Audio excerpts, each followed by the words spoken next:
Je vais commencer par quelque chose qui n'a pas du tout été abordé, comme ça permet d'enrichir un petit peu les discussions, mais quelque chose qui figurera dans le rapport en introduction.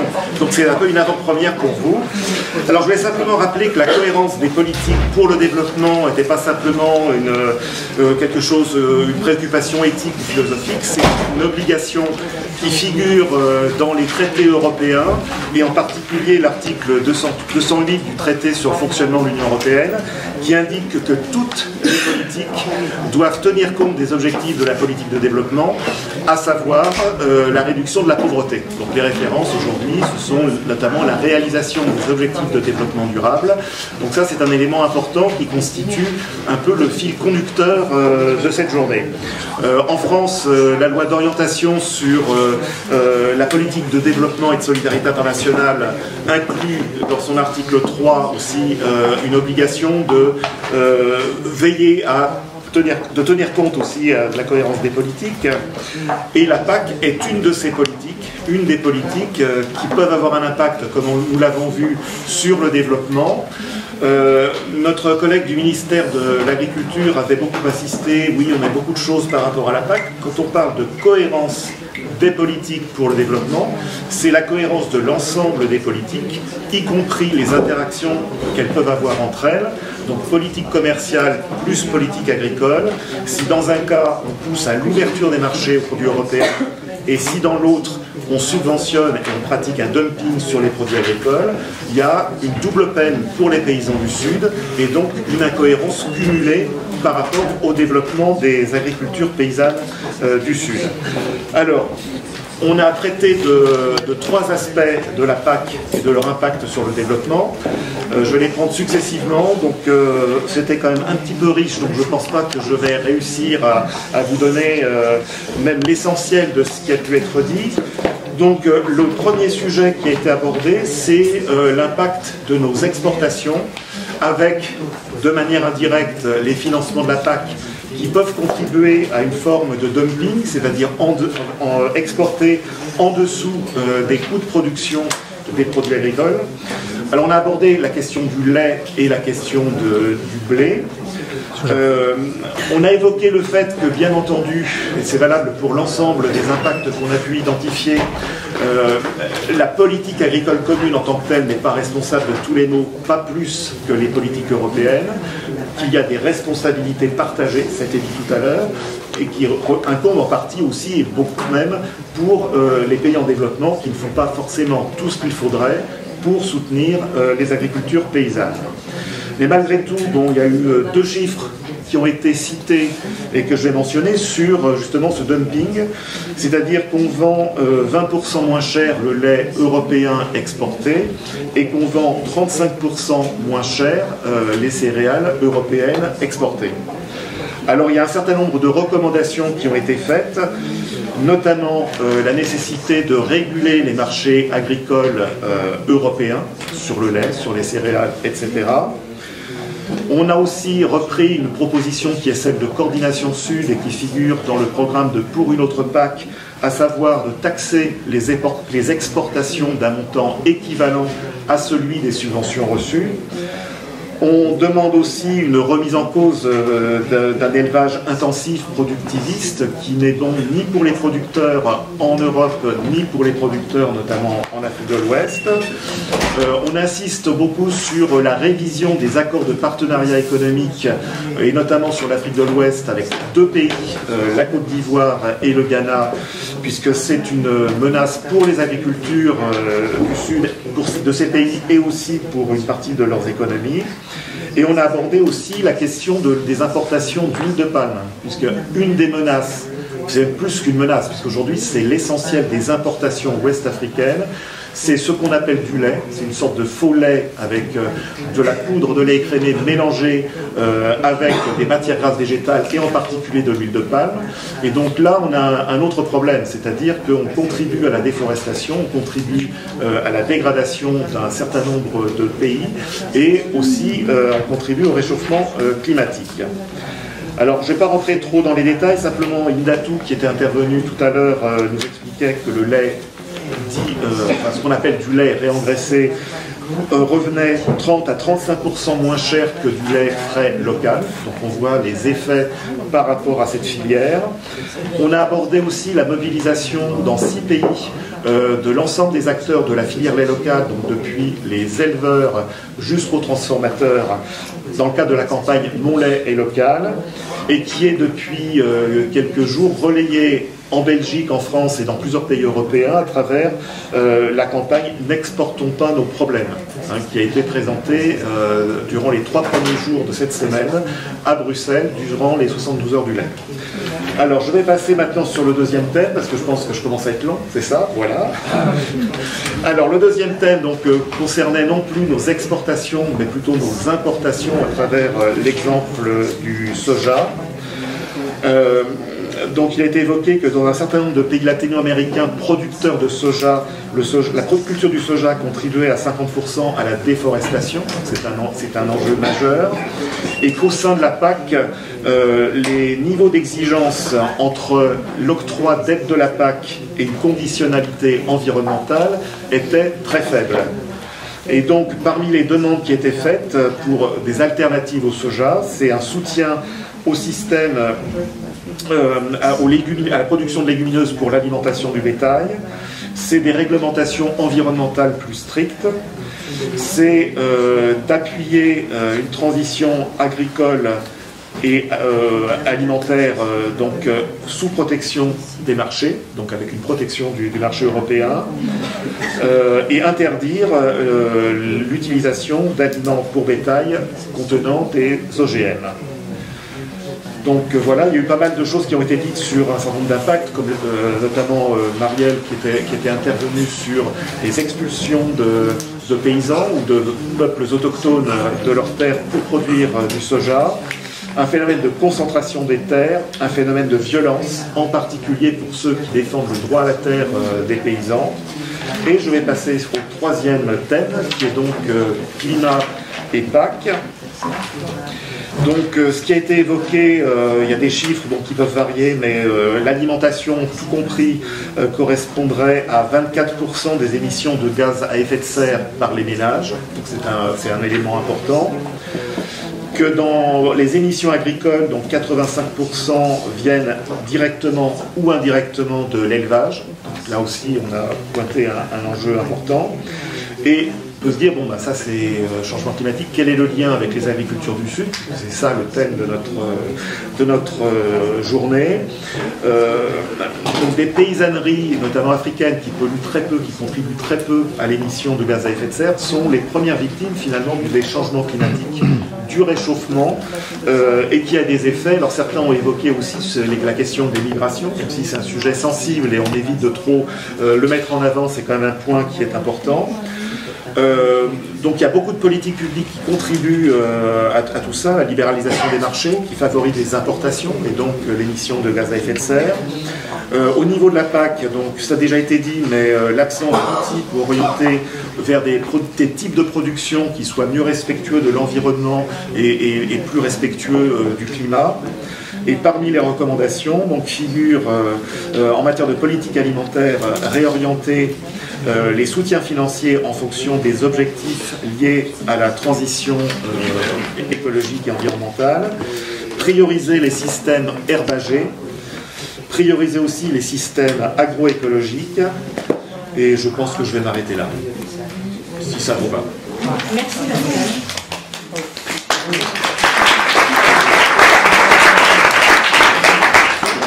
Ja, herzlich willkommen. Entschuldigen Sie, dass ich jetzt nur in Deutsch hier spreche, aber ich glaube, da bin ich am präzisesten und wir bekommen ja dankenswerterweise und hier herzlichen Dank die ganz gute Übersetzung. Nur einen Satz, ich bin nicht die Berichterstatterin im Europäischen Parlament zur Agrarreform, ich bin die Berichterstatterin für die Stellungnahme des Entwicklungsausschusses an den Agrarausschuss.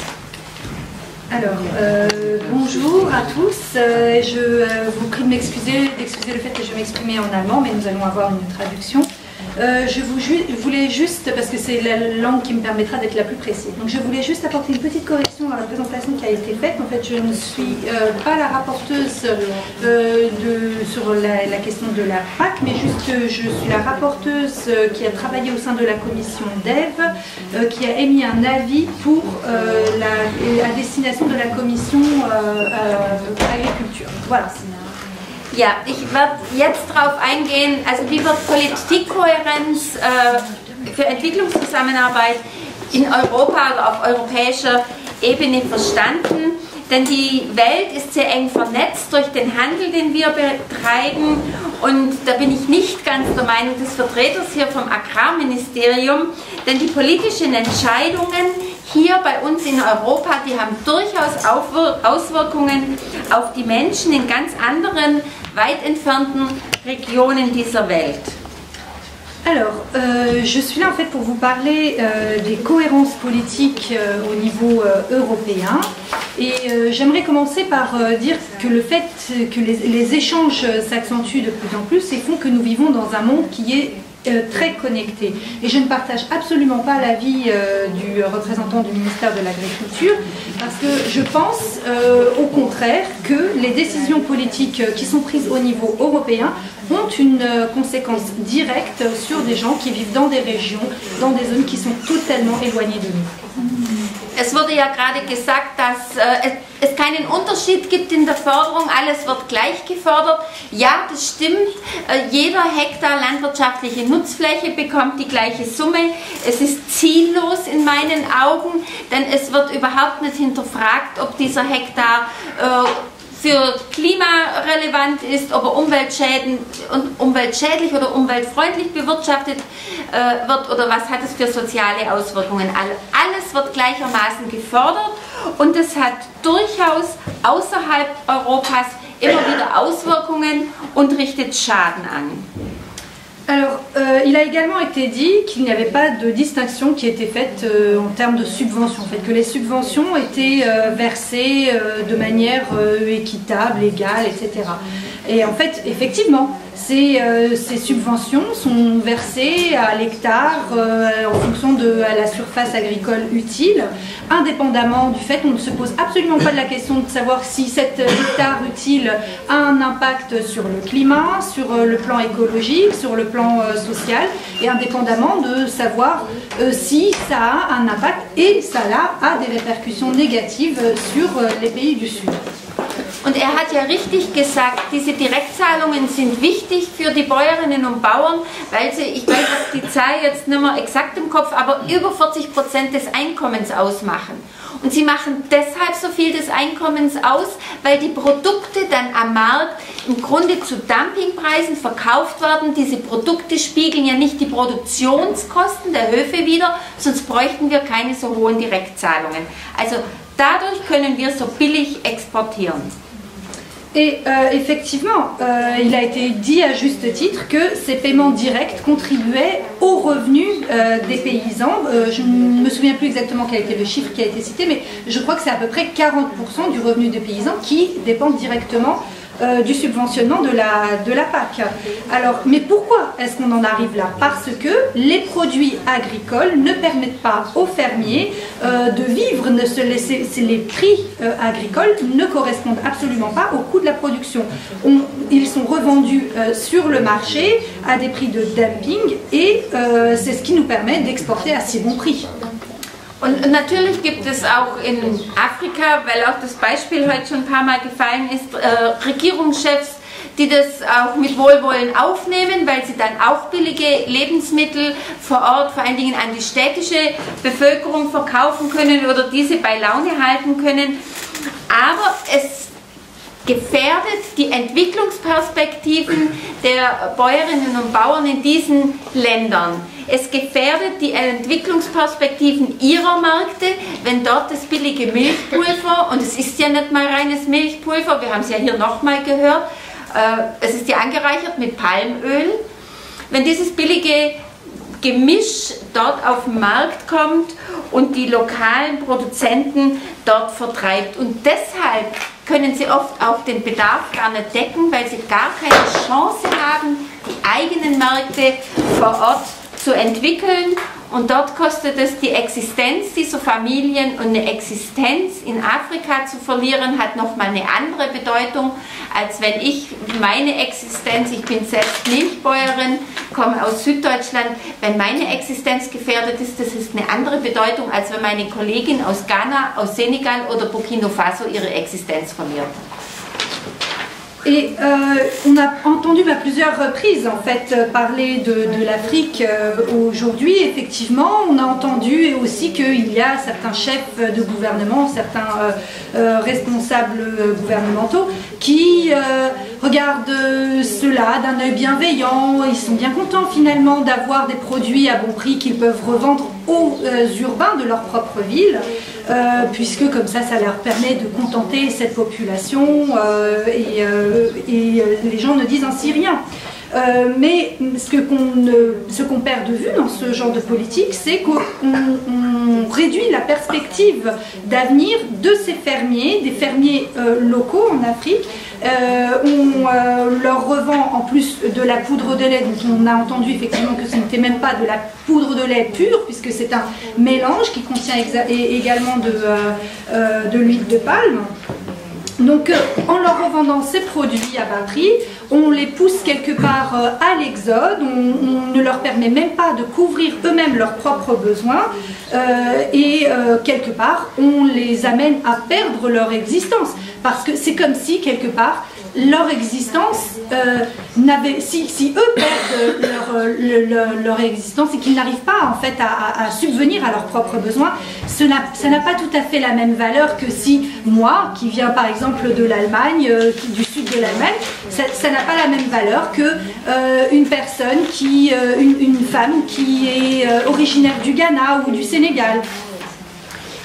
Und da es der EU durchaus bewusst war, dass es an der einen oder anderen Stelle widersprüchliche Politiken gibt, dass hier oft paradoxe Politik gemacht wird, hat sie bei der letzten Verfassungsreform, nämlich wie wir den Lissabon-Vertrag abgeschlossen haben auf europäischer Ebene, die Politikkohärenz tatsächlich in dieser Verfassung verankert, im Artikel 208 des Lissabon-Vertrags, und zwar die Politikkohärenz für die Entwicklungszusammenarbeit. Et l'Union européenne a tout à fait conscience du fait qu'il existe un certain nombre de paradoxes entre les politiques. Et elle a souhaité répondre à ces paradoxes existants en intégrant dans le traité de Lisbonne une politique de cohérence des politiques, un objectif de cohérence des politiques, notamment qui est inscrit à l'article 208 du traité de Lisbonne pour apporter une meilleure cohérence avec la politique de développement économique.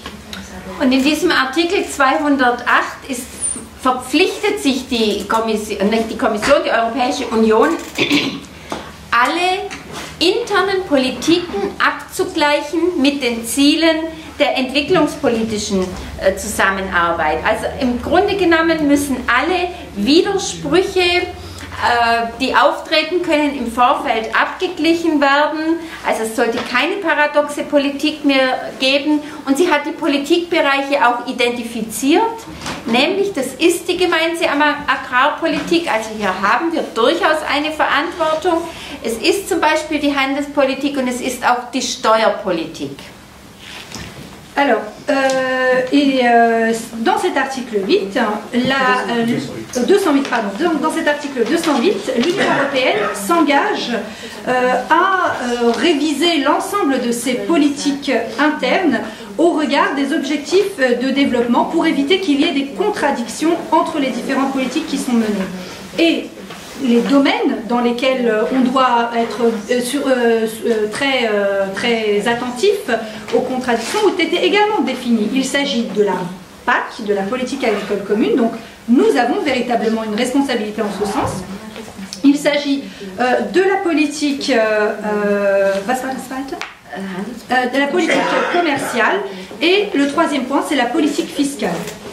Und dadurch sollten eigentlich die Bäuerinnen und Bauern im globalen Süden keine Nebenwirkungen mehr erfahren von der europäischen Agrarpolitik, und das hat man auch in Reformen zum Teil eingespeist, in den letzten 20 Jahren hat man die Förderpraxis verändert und man hat zum Beispiel die wirklich sehr schädlichen Exportsubventionen, die es ja viele Jahre gab, abgeschafft.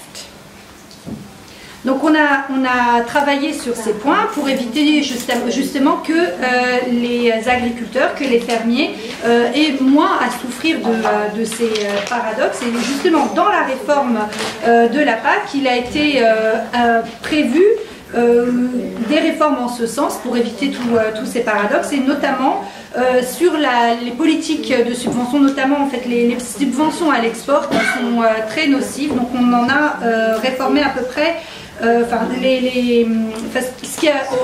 au fil de ce qui a pu être observé au cours des 20 dernières années, eh bien, on a supprimé toutes ces grosses subventions à l'export qui étaient très préjudiciables aux pays du Sud. Ja, jetzt ist alles gut, hat erstmal die Kommission gesagt und hat sich ein bisschen zu früh auf die Schulter geklopft. Denn wir wissen ganz genau, dass es immer noch Auswirkungen gibt. Sie sind nicht mehr ganz so dramatisch, aber ich finde, sie sind immer noch dramatisch genug, wenn es Regionen auf dieser Welt gibt, wo die Bäuerinnen und Bauern ihre Produkte nicht zu angemessenen Preisen verkaufen können, weil sie diesen Billigexport eigentlich überhaupt nicht konkurrenzfähig entgegentreten können. Es gibt 3 Punkte, die man da wirklich festmachen kann bei uns auf europäischer Ebene. Das ist dieser Billigexport. Wir haben die Beispiele gehört, ich werde sie jetzt nicht wiederholen. Es ist der rücksichtslose Import von Soja, auch das ist heute hier schon besprochen worden. Und es ist aber auch unsere Art der Landwirtschaft, die in hohem Maße klimaschädliche Emissionen hat und die Klimaauswirkungen, auch das habe ich jetzt mitgekriegt, wurde heute hier schon besprochen, natürlich gerade in den Ländern des globalen Südens nochmal stärkere Auswirkungen haben, als wir sie hier im Norden trotzdem auch schon spüren. Alors voilà, donc la Commission, après la réforme de la PAC, s'est félicitée un peu trop vite des points positifs qu'elle pensait avoir apportés. Mais malheureusement, les conséquences de la PAC restent encore dramatiques. Et elles le restent, pourquoi? Parce qu'en fait, il existe toujours des régions de l'Europe et du monde où des fermiers ne peuvent pas vivre de leur production. Ils ont toujours à être mis en concurrence avec des exports à bas prix en provenance de l'Europe. Donc il y a ces 3 points, donc les exports, les 3 points qui sont incohérents au sein de la PAC, c'est justement ces exportations à bas prix, les importations que nous faisons de manière irréfléchie de soja notamment, et la nature même de l'agriculture qui est pratiquée en Europe, qui ne tient absolument pas compte du réchauffement climatique, dont nous certes avons les conséquences, mais dont nous savons pertinemment que les conséquences sont encore plus dramatiques pour les pays du Sud. Und genau auf diese 3 Punkte, also Export, Import von Soja, also Eiweißen in erster Linie, und diese Klimafrage, diese ganzen Debatten, die Sie heute führen, haben wir auch im Parlament geführt. Und genau das habe ich versucht aufzunehmen in dieser Stellungnahme als Forderung von entwicklungspolitischer Seite an den Agrarausschuss, um hier wirklich wichtige Reformschritte innerhalb der Agrarpolitik. Und wir haben hier eine Verantwortung. Es ist richtig, wenn der Vertreter vom Ministerium sagt, dass andere Bereiche dazu beitragen, Aber wenn wir über Agrarpolitik reden, müssen wir die Verantwortung dort übernehmen. Und dann können wir zum Handel gehen und können sagen, ihr übernehmt eure Verantwortung auch, aber wir müssen unsere übernehmen.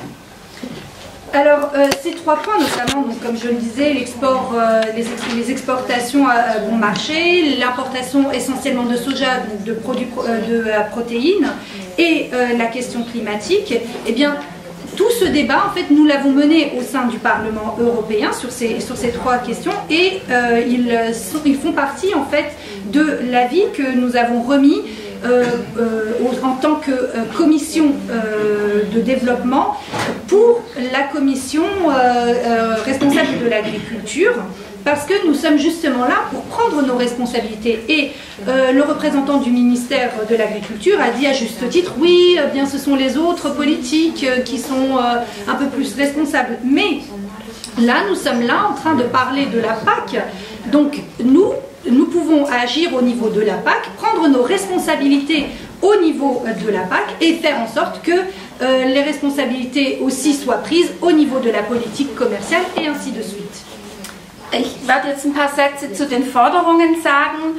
Also wir haben in erster Linie gefordert, dass wir statt Produktion zu verbilligen, weil das machen wir jetzt, wir verbilligen Produktion mit Direktzahlungen, statt Produktion zu verbilligen, wollen wir, dass bäuerliche Betriebe dafür gefördert werden, wenn sie nachhaltige und klimafreundliche Methoden benutzen, und das wollen wir fördern mit zielgerichteten Maßnahmen.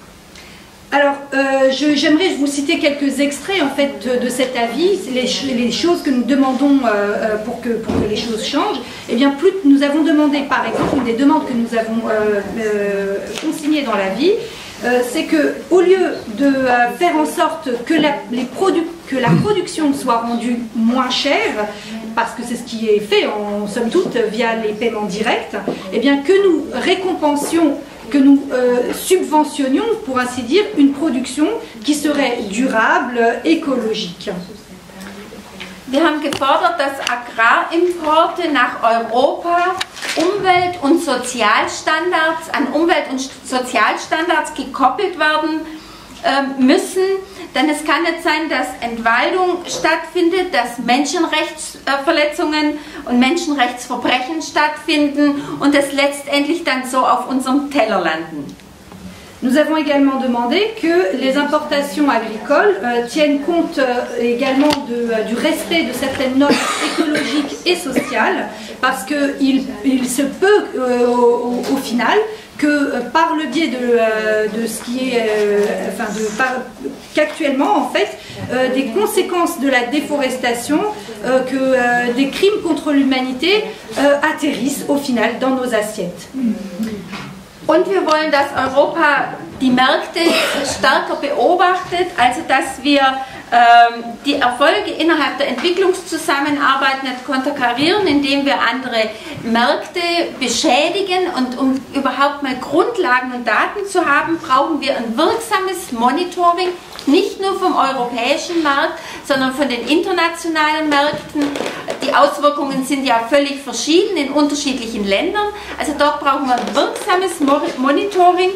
Und wir wollten einen Beschwerdemechanismus, wenn ein Land das Gefühl hat, unsere Märkte sind geschädigt, dass sie eine Anlaufstelle haben und automatisch ein Dialogprozess innerhalb dieses Beschwerdemechanismus in Gang kommt, um dann in Europa auf diese falschen Politiken, auf Fehlentwicklungen überhaupt reagieren zu können. Et nous avons également demandé qu'il soit mis en place un observatoire, un mécanisme de suivi qui permettrait de voir les conséquences des politiques qui sont menées.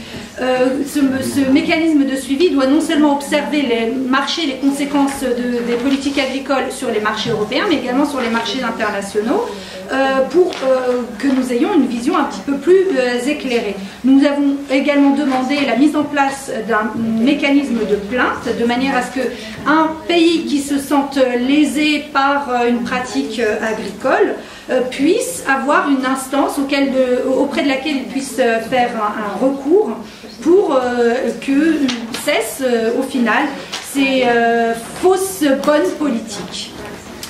Und außerdem wollten wir ein Kapitel in diesem Gesetzestext drin haben, der die Politikkohärenz nochmal klar hervorhebt und nochmal klar beschreibt, was wir darunter verstehen. Et nous avons également demandé qu'il soit inséré un chapitre qui définisse clairement, qui donne une description bien claire de ce qu'on entend par politique de cohérence au développement, de manière à ce qu'on sache de quoi on parle. Also 3 Hauptgebiete haben wir gefordert: Klima, Monitoring der Märkte und Politikkohärenz. Donc il y a vraiment 3 domaines clés, le climat, le suivi et la politique, la cohérence des politiques. Und besonders wichtig, dieser Bericht wurde im Entwicklungsausschuss mit 20 von 22 Stimmen angenommen, also mit einer ganz großen Mehrheit. Nur 2 Mitglieder haben sich enthalten, die ultrarechtskonservativen.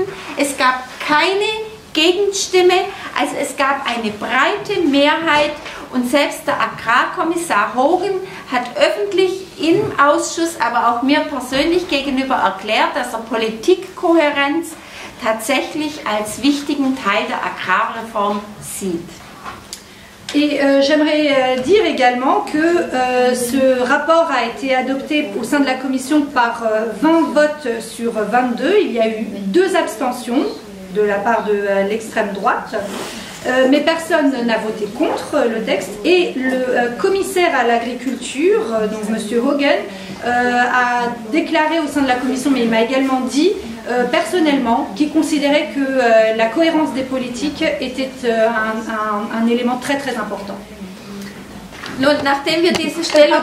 Très important pour la politique agricole pardon, oui. Und nachdem es abgestimmt ist oder gewesen ist im Ausschuss, dann kam das ja an den Agrarausschuss und sollte dort in die Abstimmungen und in die Verhandlungen, in die Kompromisse, also es werden ja Kompromisse geschmiedet zwischen den Fraktionen, dort sollte das einfließen und ich werde Ihnen jetzt sagen, was tatsächlich vom Agrarausschuss aufgenommen wurde. Alors, donc après le passage dans notre commission, c'est transmis à la commission agriculture et le texte fait l'objet ensuite de négociations avec bien entendu des compromis entre les différents groupes parlementaires et je souhaiterais vous dire donc, ce qu'il en est ressorti après les discussions avec les groupes parlementaires au sein de la commission agriculture. Also zur entwicklungspolitischen Dimension, die wir ja klar verankern wollten, hat der Agrarausschuss Nein gesagt. Das haben wir nicht hineingekriegt. Nur eine Verankerung der Nachhaltigkeitsziele in einem Artikel. Donc pour ce qui est de la dimension de politique de développement, nous voulions vraiment l'inscrire dans la politique agricole commune. Donc la commission agriculture a dit non. La seule chose que nous avons pu obtenir, c'est l'inscription à l'article 6 des objectifs de développement durable. Zu dem Punkt, dass es keine Förderungen geben soll für Bereiche, die Nebenwirkungen nach außen haben, hat der Agrarausschuss auch Nein gesagt. Es wird zum Beispiel in Zukunft wieder gekoppelte Zahlungen geben. Da ist Fleisch und Zucker mit dabei und wir kennen dort sehr viele negative Auswirkungen. Ensuite, pour le fait de supprimer les subventions qui ont des impacts négatifs, là, de nouveau, la Commission a dit non. Donc il restera des paiements couplés pour certains produits spécifiques, dont les produits carnés, donc la viande et le sucre, donc nous connaissons déjà les effets désastreux. Zu umwelt- und klimafreundlichen Anbaumethoden, um hier mehr zu fördern, hat der Agrarausschuss auch Nein gesagt.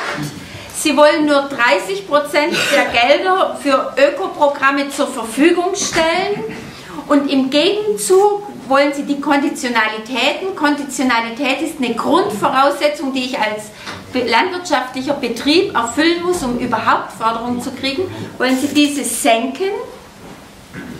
Und es sollen 40% dieser Direktzahlungen, also wo nur die gesetzliche Voraussetzung dran gebunden ist, 40% sollen automatisch als positiv fürs Klima angerechnet werden, ohne dass eine spezielle Maßnahme dahinter steht. Et ensuite, pour ce qui est des méthodes de production écologique et respectueuses de la lutte contre le réchauffement climatique, là aussi la Commission a dit non. Ils ont dit que seuls 30% des subventions seraient allouées à des programmes favorables à l'environnement ou des programmes écologiques. Et ils ont décidé également, ils souhaitent en fait que 40% des paiements directs soient considéré comme étant positif pour le climat sans qu'il y ait une mesure spécifique qui soit mise en place. Dann rücksichtslose Importe würde ja heißen, wir bauen eine europäische Eiweißstrategie auf. Auch dazu hat der Agrarausschuss Nein gesagt. Sie wollen zwar, dass in bestimmten Sektoren Eiweißpflanzen gefördert werden können, aber das ersetzt keine europäische Strategie. Wie wollen wir in Zukunft die Proteinversorgung hier in Europa organisieren? Et sur la mise en place d'une stratégie européenne sur les plantes protéagineuses, plutôt que d'avoir recours comme c'est aujourd'hui à des imports qui ne tiennent compte de rien, eh bien là aussi la Commission a dit non. Ils ont juste dit que dans certains secteurs, ils allaient quand même faire en sorte de subventionner la production de plantes protéagineuses. Ja, und als letztes noch das systematische Monitoring der externen Auswirkungen und der Beschwerdemechanismus, von dem ich gerade gesprochen habe. Da haben sie teilweise Ja gesagt. Also das Monitoring steht drin, ja, wir haben uns auch gefreut, wenigstens eine Sache, das Monitoring steht drin, aber kein Beschwerdemechanismus. Das ging leider nicht durch. Alors ensuite, pour les deux autres points que nous avions demandé, c'est-à-dire la mise en place d'un système de suivi et la mise en place d'un mécanisme de plainte, là, alors nous avons obtenu en quelque sorte un mécanisme de suivi, donc nous aussi nous nous sommes réjouis, hein, comme certains dans la salle, et par contre pour le mécanisme de plainte, là, ils ont dit non. Ja, wie geht's jetzt weiter? Also es ist nur im Agrarausschuss abgestimmt, nicht im Plenum. Für uns geht nächste Woche, mit der nächsten Woche die Legislatur zu Ende. Das heißt, ins Plenum kommt es vermutlich erst im Herbst. Der Agrarausschuss kann es nochmal aufschnüren. Wir versuchen jetzt zum Beispiel vom Entwicklungsausschuss nochmal einen Brief an den Agrarausschuss zu schicken, um alles in Erinnerung zu rufen, was wir gefordert haben, damit es wieder auf dem Tisch liegt, wenn die neuen Kolleginnen und Kollegen da sein werden. Also es ist alles offen, wird es nochmal aufgeschnürt oder geht es direkt ins Plenum, wird es zurückgewiesen an die Kommission, es ist alles möglich. Und deshalb versuchen wir hier jetzt nochmal eine Basis zu schaffen, dass das, was wir gemacht haben im Entwicklungsausschuss, nicht verloren geht. Und das wird der Umweltausschuss, der in den Klimaförderungen noch stärker war als wir, auch der wird das machen. Und der Umweltausschuss kann auch nochmal direkt im Plenum seine Änderungsanträge stellen. Donc, et maintenant, eh bien, la commission agriculture, voilà. Donc là, nous avons présenté notre rapport uniquement à la commission agriculture pour le moment, mais nous savons que là, au cours des prochaines semaines, le mandat va arriver à son terme. Donc, soit la commission agriculture va présenter le texte en l'état face à la plénière, ou alors elle va pouvoir le remodifier. En tout cas, il est très probable qu'il n'y aura pas de vote en plénière avant l'automne. Donc ce que nous allons faire au sein de la commission développement, c'est adresser un courrier à la commission agriculture avec les nouvelles personnes de manière pour nous rappeler à leurs bons souvenirs et leur réitérer notre volonté de voir nos amendements pris en compte. Donc c'est encore ouvert, donc tout est encore ouvert, on ne sait pas encore si ça va être voté en l'état en plénière ou renvoyé de nouveau à la commission qui le retravaillera. Donc tout n'est pas perdu, nous avons également le soutien de la commission écologie qui elle a assisté, enfin, a travaillé sur ces points et qui est encore plus véhémente que nous sur certains points. Donc voilà, pour nous, en fait, l'idée c'est de continuer et de faire en sorte que ces idées avancent. Ja, es entscheidet ja auch das Parlament nicht alleine, der Rat, also sprich die Mitgliedstaaten sind ja auch dabei, wir haben es heute gehört, sie sind auch dabei, eine Position zu finden. Dort hat die Ratsarbeitsgruppe, die für Entwicklungszusammenarbeit zuständig ist, jetzt auch noch einmal auf diese externen Dimensionen und externe Auswirkungen hingewiesen.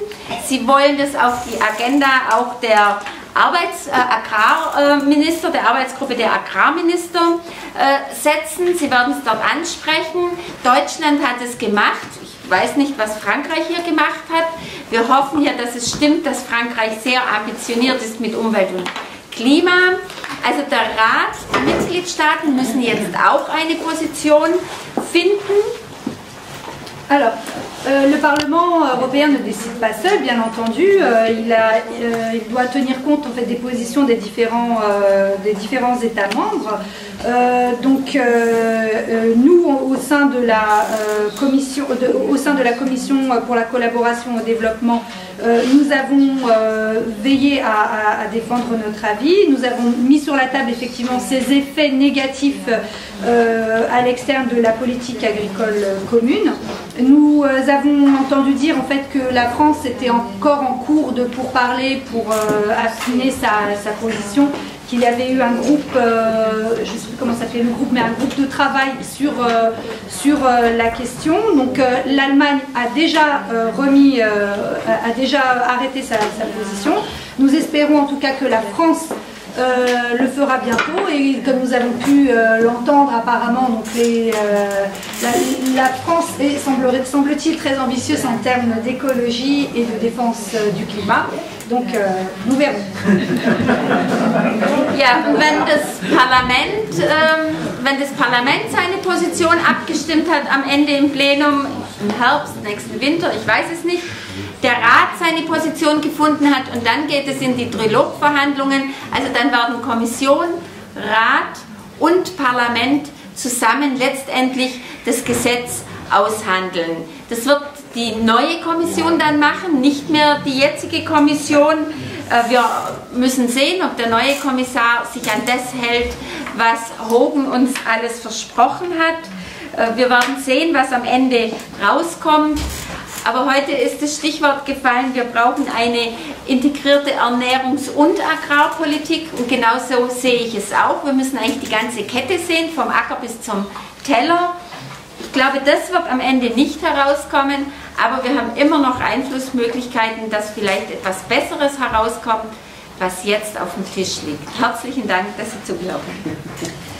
Alors, une fois que le Parlement aura arrêté sa position, bien entendu, il y aura la position du Conseil, et ensuite vont débuter les véritables négociations entre le Parlement européen, le Conseil et la Commission, qui élaboreront effectivement le texte de loi définitif. Alors, nous savons que au sein de la Commission, entre-temps, changera, donc tout cela se fera à l'automne, donc entre-temps, nous n'aurons plus non plus les mêmes commissaires. Donc, nous espérons en tout cas que le successeur de M. Hogan respectera les engagements qui ont été pris par M. Hogan. Et en tout cas, pour nous, il est très important d'avoir une politique, comme il a été dit plusieurs fois au cours de l'après-midi, une politique alimentaire et agricole intégrée, qui aille effectivement du champ à l'assiette. Nous n'arriverons peut-être pas à avoir tous nos objectifs, mais en tout cas nous espérons que dans nos assiettes, en définitive, ce qui en ressortira sera meilleur. Merci beaucoup de m'avoir écouté. De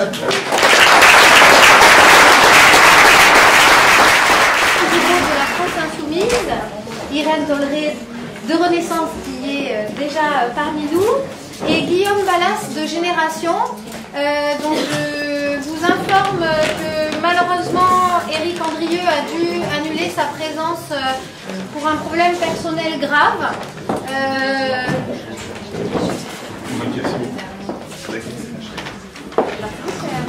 Donc malheureusement il n'est pas parmi nous cet après-midi.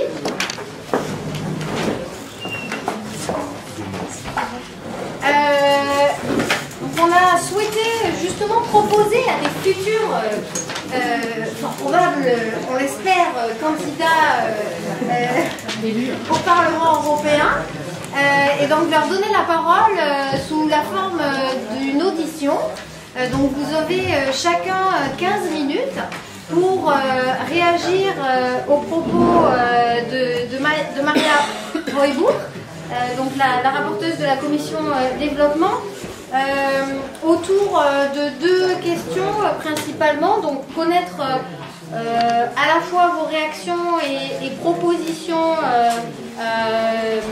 et est-ce que vous soutenez aussi les propositions de la commission développement et pourquoi, et quelles sont vos analyses et propositions, notamment sur la cohérence de la PAC et le développement des agricultures paysannes du Sud. Voilà, alors je laisse la parole pour démarrer à Benoît Guiteau, qui, je le crois, doit partir pour un train. Dans une heure. Voilà.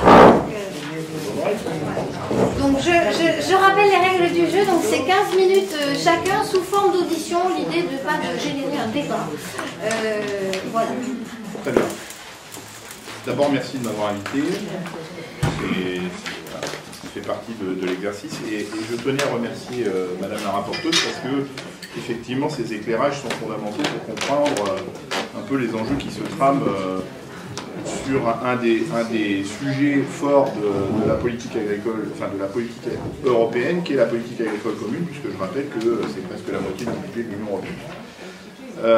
Ce que je retiens de la présentation de ma voisine, donc de la rapporteuse, j'ai envie de paraphraser Clémenceau, qui disait que la guerre était un sujet beaucoup trop sérieux pour le confier aux militaires. Là, en l'occurrence, on se rend compte par rapport à l'attitude de la Commission agricole que le sujet agricole est un sujet bien trop sérieux pour les confier aux simples spécialistes de l'agriculture. Et si je me permets de commencer mon propos de cette manière-là, c'est parce que l'agriculture est à ce jour un vrai sujet de société. C'est-à-dire que quand on a une activité qui occupe 70% de l'espace qui nous environne, qui impacte aussi lourdement les équilibres territoriaux. Et moi, je viens d'un territoire où, à côté de l'agriculture, se développent d'autres activités primaires qui s'appellent la pêche, qui s'appellent l'ostréiculture sur le bassin de Marine-Oléron, qui s'appelle la mytiliculture sur la baie de l'Aiguillon, donc la moule de Bouchot de Charon, et que le constat est terrible, le constat est terrible dans le sens où on se rend compte que c'est activités authentiques, emblématiques, territoriales, qui donnent une forte identité à nos territoires, et menacées par des pratiques agricoles qui sont complètement décalées par rapport à cette approche globale et cette approche territoriale. Donc quand on est sur une activité qui est aussi impactante sur les territoires, on doit élargir le débat à une approche globale. Quand on a une activité aussi impactante sur des ressources comme l'eau, où on se rend compte, et on a des rapports malheureusement trop nombreux, qui font la démonstration qu'on doit engager énormément d'argent public pour ensuite nettoyer la ressource en eau pour qu'elle redevienne potable à cause des nitrates par exemple ou des pesticides issus de l'agriculture qui en amont du geste de production a touché 9 milliards d'euros si je prends l'exemple de la France, ça convoque encore à nouveau la nécessité d'une approche globale. Et c'est ce qu'a fait votre commission, il me semble. Quand on a une activité aussi comme l'agriculture qui impacte aussi lourdement la biodiversité, qui est un sujet que de plus en plus la société regarde de près, où on se rend compte que 30 à 40% des populations d'oiseaux ont disparu à cause des activités agricoles et des pratiques agricoles qui sont aujourd'hui lourdement soutenues par la PAC. Que 70% des insectes, et c'est la raison pour laquelle d'ailleurs les 30 à 40% des oiseaux ont disparu, sont aussi impactés par cette politique agricole commune. Nous avons le devoir de convoquer à nouveau cette approche globale pour que les politiques agricoles mises en place ne soient pas des politiques agricoles qui continuent d'aggraver cette situation. Le climat a été évoqué, et je vous remercie de l'avoir fait. Quand une activité agricole qui occupe 70% des espaces, je l'ai déjà dit, est aussi une activité qui, par l'activité des sols, par la faculté qu'ont les sols à séquestrer du carbone, est aussi fondamentale sur le climat, que les études expliquent, c'est pas Guillaume qui va me dire le contraire, qu'avec une ambition de 4 pour 1000 du taux de matière organique, de remontée du taux de matière organique des sols, on est en capacité de séquestrer 55 à 80% des gaz à effet de serre liés aux activités humaines. C'est dire si le sujet agricole est parfaitement central sur le problème climatique, alors que l'agriculture, et ça a été dit dans les exposés que j'ai entendus, est elle-même responsable d'une partie du changement climatique avec environ 30% des gaz à effet de serre liés aux activités agricoles. On montre souvent l'élevage du doigt. Moi, j'ai tendance à montrer aussi la fertilisation azotée. Quand on sait qu'il faut 1,5 litre de pétrole pour faire 1 kg d'azote et que pour les productions comme le blé, le colza... Oh, excusez-moi, madame. Vous avez raison. Faut que je me prépare à aller plus doucement si je veux aller demain siéger à Bruxelles. Vous avez raison de me rappeler à l'ordre. Donc je reprends. Quand on sait qu'il faut 1,5 litre de pétrole pour réaliser 1 kg d'azote de synthèse utilisé massivement sur des productions comme le blé, le colza, le maïs, ça veut dire que l'agriculture crée une dépendance au pétrole, avant même de commencer à voir tourner la clé du tracteur, de 300 à 400 litres de pétrole par hectare et par an. Et à chaque fois qu'on extrait cette ressource fossile, bien sûr on émet des gaz à effet de serre. Et la double peine, elle est là, c'est que l'usage de ces pesticides, l'usage de ces engrais de synthèse sur ces sols agricoles, au-delà du fait qu'ils émettent des gaz à effet de serre, fait qu'on a perdu la faculté des sols à pouvoir séquestrer ces gaz à effet de serre et donc remplir cette fonction d'atténuation du changement climatique. Et le dernier sujet, c'est la santé. Un petit clin d'œil. Mon copain Paul François a aujourd'hui eu la réponse suite au procès qu'il avait engagé contre Monsanto. Et pour la première fois en Europe, Monsanto est condamné pour empoisonnement sur un agriculteur.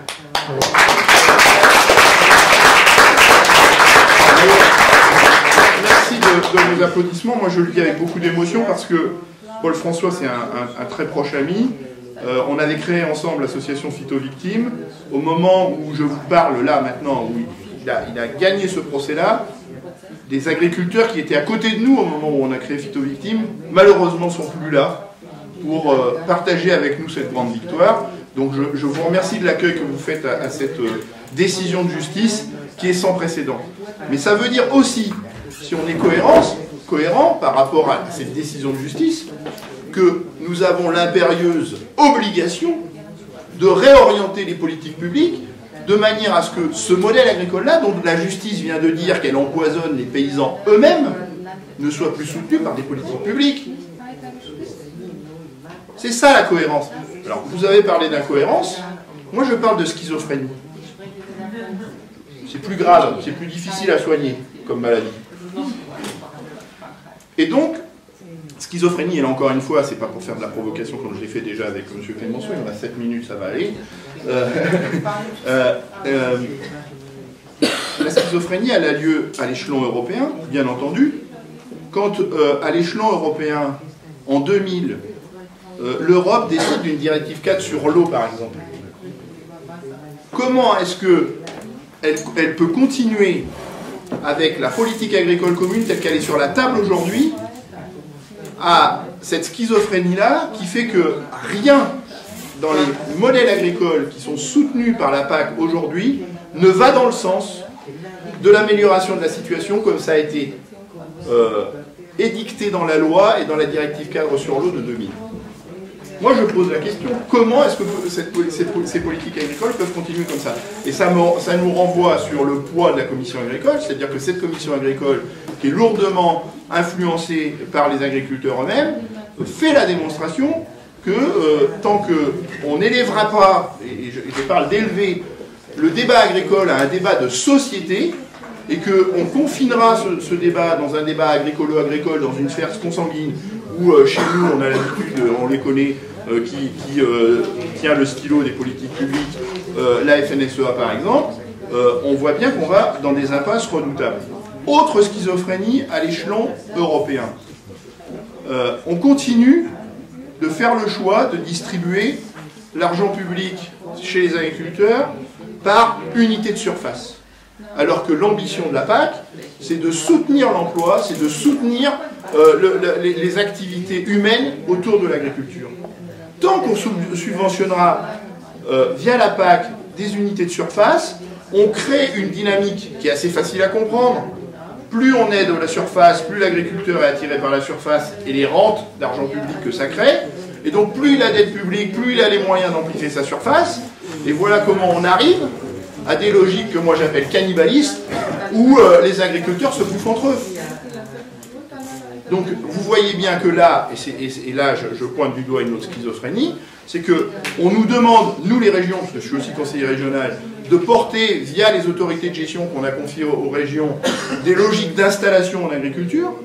Comment est-ce que vous voulez qu'on puisse installer des agriculteurs dans des logiques, avec de l'argent public du second pilier de la PAC, dans des logiques où la surface agricole devient une rente en termes d'aide publique, et donc empêche les agriculteurs de pouvoir s'installer et n'encourage que le cannibalisme des agriculteurs entre eux. À l'échelon national maintenant, parce qu'il faut en parler, et ça va convoquer un autre aspect que vous avez évoqué, madame, c'est la fiscalité. Aujourd'hui, et la crise des Gilets jaunes est là pour témoigner des difficultés que certains rencontrent, et notamment pour dénoncer la pression fiscale qui pour certains est devenue insupportable. Ce qu'on se rend compte, si on regarde les choses par le prisme d'un débat de société où l'agriculture remplit son rôle de nourrir nos concitoyens, de respecter les équilibres territoriaux dans une approche globale, comme j'ai dit tout à l'heure, de respecter les ressources comme l'eau en particulier, de respecter les biodiversités sauvages et domestiques, de respecter le climat et la santé. On se rend compte que pour réussir ça, on a engagé, ou plutôt pour échouer, puisque c'est plutôt un échec, on engage l'argent public dans des dynamiques qui sont complètement aux antipodes de ce que je viens de dire. Et comment est-ce qu'on réussit à continuer de boire de l'eau potable, à restaurer un peu de biodiversité, à soigner les gens qui sont malades, et j'ai fait référence à mon copain Paul François, par de la pression fiscale. C'est-à-dire qu'aujourd'hui, pour avoir de l'eau potable, on tape sur le contribuable pour pouvoir réparer la ressource en eau une fois qu'elle est souillée par les pesticides et les nitrates. Quand la biodiversité est menacée, on engage des mesures de restauration qui sont portées par l'argent public. Donc à un moment donné, dans cette approche globale, au-delà du fait, je fais une petite parenthèse pour ma collègue de La République En Marche. Je ne suis pas de La République En Marche, merci, je suis de Renaissance. Non mais je n'ai jamais été adhérente à un parti, oui, mais donc respectez cette liberté. Votre tête de liste alors. Énervez-vous. Il n'empêche. Je suis désolée, on ne peut pas, c'est pas un débat, vous parlez, mais c'est pas pour autant que vous avez à faire une quelconque, me mettre dans une case dans laquelle je ne suis pas. Reprenons. Passons les susceptibles. Et je me permets quand même une petite parenthèse, c'est que les agriculteurs bio, les éleveurs qui sont sur des zones patrimoniales à fort enjeu, les gens qui élèvent des races menacées par exemple, attendent pour certains des aides depuis 3 ans. Si ça c'est pas de la schizophrénie aussi, quand on entend à la tribune ce gouvernement nous expliquer qu'il est favorable au développement d'une agriculture plus vertueuse et qui continue de saigner à blanc les agriculteurs les plus vertueux.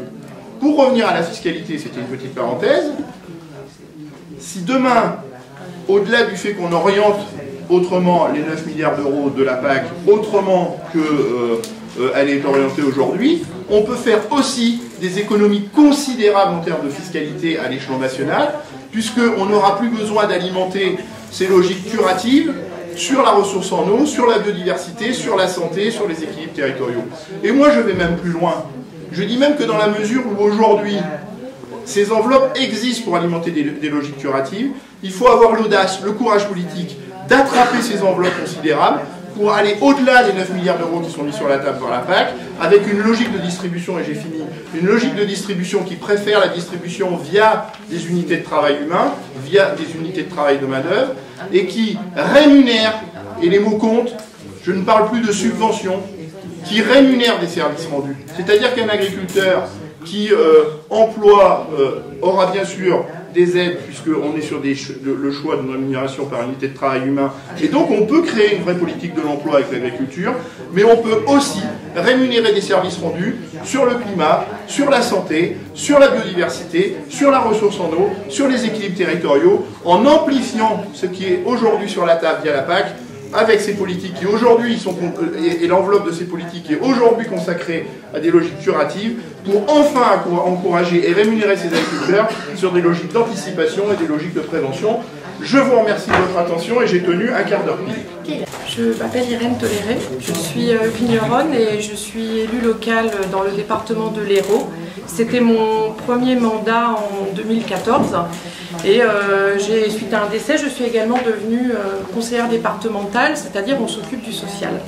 J'ai monté une candidature pour un fonds européen leader et donc dont on a entendu parler par rapport au développement rural. Et donc j'ai fait beaucoup de choses autour du foncier pour installer les jeunes agriculteurs, puisque aujourd'hui nous avons hier un agriculteur qui s'est suicidé en France, demain un agriculteur se sera suicidé en France. Ce sont des données qui sont communes à une souffrance au sein de l'ensemble des pays européens. J'étais lundi à Bruxelles pour discuter avec des jeunes agriculteurs de l'ensemble des 27 pays membres. Nous avons une filière agricole qui est en souffrance et ce sont les effets négatifs de la PAC. L'enfer est pavé de bonnes intentions. Quand la PAC a été mise en place, on avait un certain nombre de problèmes, une population mondiale. Aujourd'hui, on est sur des données qui sont différentes et bien entendu, il faut changer les choses. Et quand on porte le mot renaissance, pour moi, mon engagement au travers de Renaissance, c'est de remettre l'humain au centre. Donc remettre l'humain au centre, c'est-à-dire que moi je préfère non pas parler de politique agricole commune, mais de politique alimentaire commune. C'est-à-dire que je crois fondamentalement que le droit à une alimentation de qualité et locale, le droit de pouvoir vivre dignement et manger dignement, est un droit fondamental des individus européens ou d'ailleurs. Et on a du travail à faire, que ce soit dans le champ européen ou ailleurs. La première question qui était posée, c'était quelle cohérence avec le développement des agricultures paysannes du Sud et notamment quelle était notre analyse et nos propositions. En m'étant penchée sur ce sujet qui est vraiment nouveau pour moi, j'ai quand même trouvé des choses similaires avec ce que j'avais pu voir au sein de ma zone d'élection ou dans d'autres pays européens. Les terres arables et qui ont de l'eau, naturellement, sont vraiment un patrimoine mondial de l'humanité et il me paraît important qu'elles soient mises à la disposition de personnes qui peuvent produire de la nourriture et particulièrement compte tenu de leur fragilité, de la nourriture qui soit produite de façon socialement et environnementalement responsable. Et ce sujet autour du foncier me paraît très important parce que derrière, on va venir directement poser la question de qu'est-ce qu'un agriculteur. Quand en Sierra Leone, il y a des agriculteurs qui se font exproprier de terres par des sociétés européennes qui sont subventionnées pour faire du carburant, est-ce qu'on est dans une cohérence entre la politique agricole commune et la politique de développement? J'en suis pas sûre. Et il me semble important de poser cette question sur la préservation des terres agricoles et bien entendu des ressources en eau. Cela veut donc dire que nous portons dans notre projet la question de la définition de ce qu'est un agriculteur. Comme Jérémy l'a dit, les droits à paiement de base à l'hectare, on n'est pas sûr que ça soit franchement le modèle d'avenir. En tout cas, il nous paraît certain qu'il y a d'autres personnes que la reine d'Angleterre ou le prince Albert qui ont besoin d'avoir des fonds de la PAC pour vivre. Et nous, on préférerait développer un modèle d'agriculture familiale avec des gens qui en vivent et non pas des filiales de grands groupes industriels. Voilà. Donc ça, c'est un point qui est très important pour nous. Au niveau des autres propositions, c'est effectivement, j'ai eu la chance de mettre en place un projet alimentaire territorial que j'ai fait sur mon territoire d'élection, mais en lien avec la métropole de Montpellier, qui est un des signataires du pacte de Milan. Et franchement, on a des outils qui sont géniaux. Donc, est-ce que c'est du domaine du possible au niveau européen de mettre en place un gigantesque pacte de Milan, de manière à ce que l'intérieur de l'Union européenne, au niveau de son agriculture, devienne plus exemplaire, plus de consommation locale, et donc moins besoin de ces exportations qui vont derrière mettre en danger les infrastructures locales. Avec des projets comme ça et avec des fonds européens leaders, nous avons développé tout un tas de trucs qui sont autour d'une autre politique européenne qui s'appelle Smart Village, c'est-à-dire la ruralité connectée. Il y a des exemples très intéressants en Allemagne où on a les voisins qui récupèrent les produits les uns les autres et qui les amènent dans le village. Ça veut dire par exemple installer un maraîcher sur du foncier public. Derrière, c'est un petit maraîcher, mais ça permet aux habitants d'avoir une meilleure nourriture. Par exemple, j'ai financé avec des fonds européens un projet qui est maintenant pilote dans l'Hérault. Si on veut développer l'alimentation de qualité en Europe, il faut transformer des légumes et des fruits sur des petites unités. Aujourd'hui, ces petites unités, on ne les a pas. Donc on a travaillé sur des unités qui produisent 1500 repas bio par jour pour les cantines et qui permettent d'avoir 15 créations d'emplois en insertion.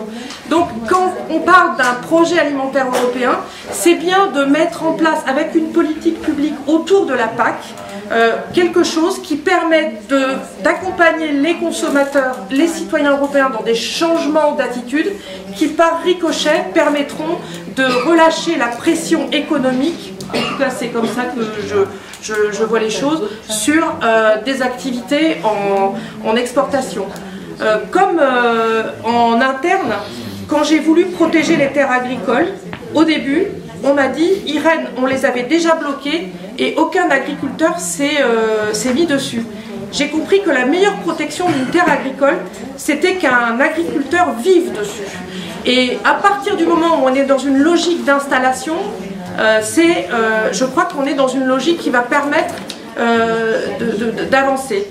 Par exemple, ce chiffre est quand même très important au niveau de l'espace européen et en France également. On a plus de 75% des agriculteurs qui ont plus de 55 ans et qui n'ont pas de repreneur. Donc cette notion de reprise est très importante. Ça veut aussi dire la valeur du foncier de manière à ce que les terres qui peuvent nous nourrir ne soient pas sujettes à spéculation. Et c'est un travail à plein temps dans certaines régions. Pour revenir également sur les autres propositions, on a un petit sujet avec l'OMC. On pense franchement que quand on parle d'aides qui font des distorsions à la concurrence, de quoi parlons-nous? Moi je pense que l'alimentation des êtres humains, c'est pas un sujet à concurrence, c'est un droit fondamental. Donc est-ce que l'OMC est obligé d'intervenir sur des sujets comme ça? Je ne sais pas. En tout cas, nous, on aurait plutôt une position pour essayer de sortir certaines productions alimentaires des traités commerciaux de l'Union européenne pour justement revenir là-dessus. Par rapport à l'autre point, et j'en terminerai de l'autre question qui était est-ce que nous étions d'accord avec l'intégralité des propositions qui ont été faites par DEV? Bien entendu, oui, dès demain, en ayant bien entendu la frustration de voir que la commission Agri n'accepte pas tout. Pour ouvrir sur une autre page, en tant que vigneronne et agricultrice, aujourd'hui, la bataille de demain, elle est sur la connaissance et notamment la connaissance liée au changement climatique. On a aujourd'hui des pluies qui ne tombent plus au même moment. On a aujourd'hui des phénomènes de grêle qui ne tombent plus au même moment. Or, dans le même temps, on a une robotisation des drones, des nouvelles pratiques et des nouvelles connaissances qui nous permettent de cultiver sans intrants.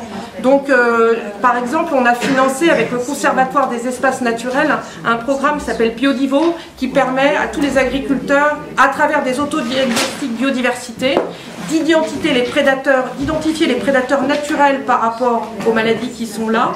Et je crois que ça, c'est ça l'avenir pour moi, de l'agriculture européenne. Parce que on aura des produits de meilleure qualité, on fera beaucoup moins d'intrants phytosanitaires, on aura une autre relation à notre biodiversité. Par exemple, les chouettes, ça permet de ne pas avoir de raticides. Les chauves-souris, ça permet de ne pas avoir d'insecticides. Les cages à phéromones, ça permet d'éviter d'autres insecticides.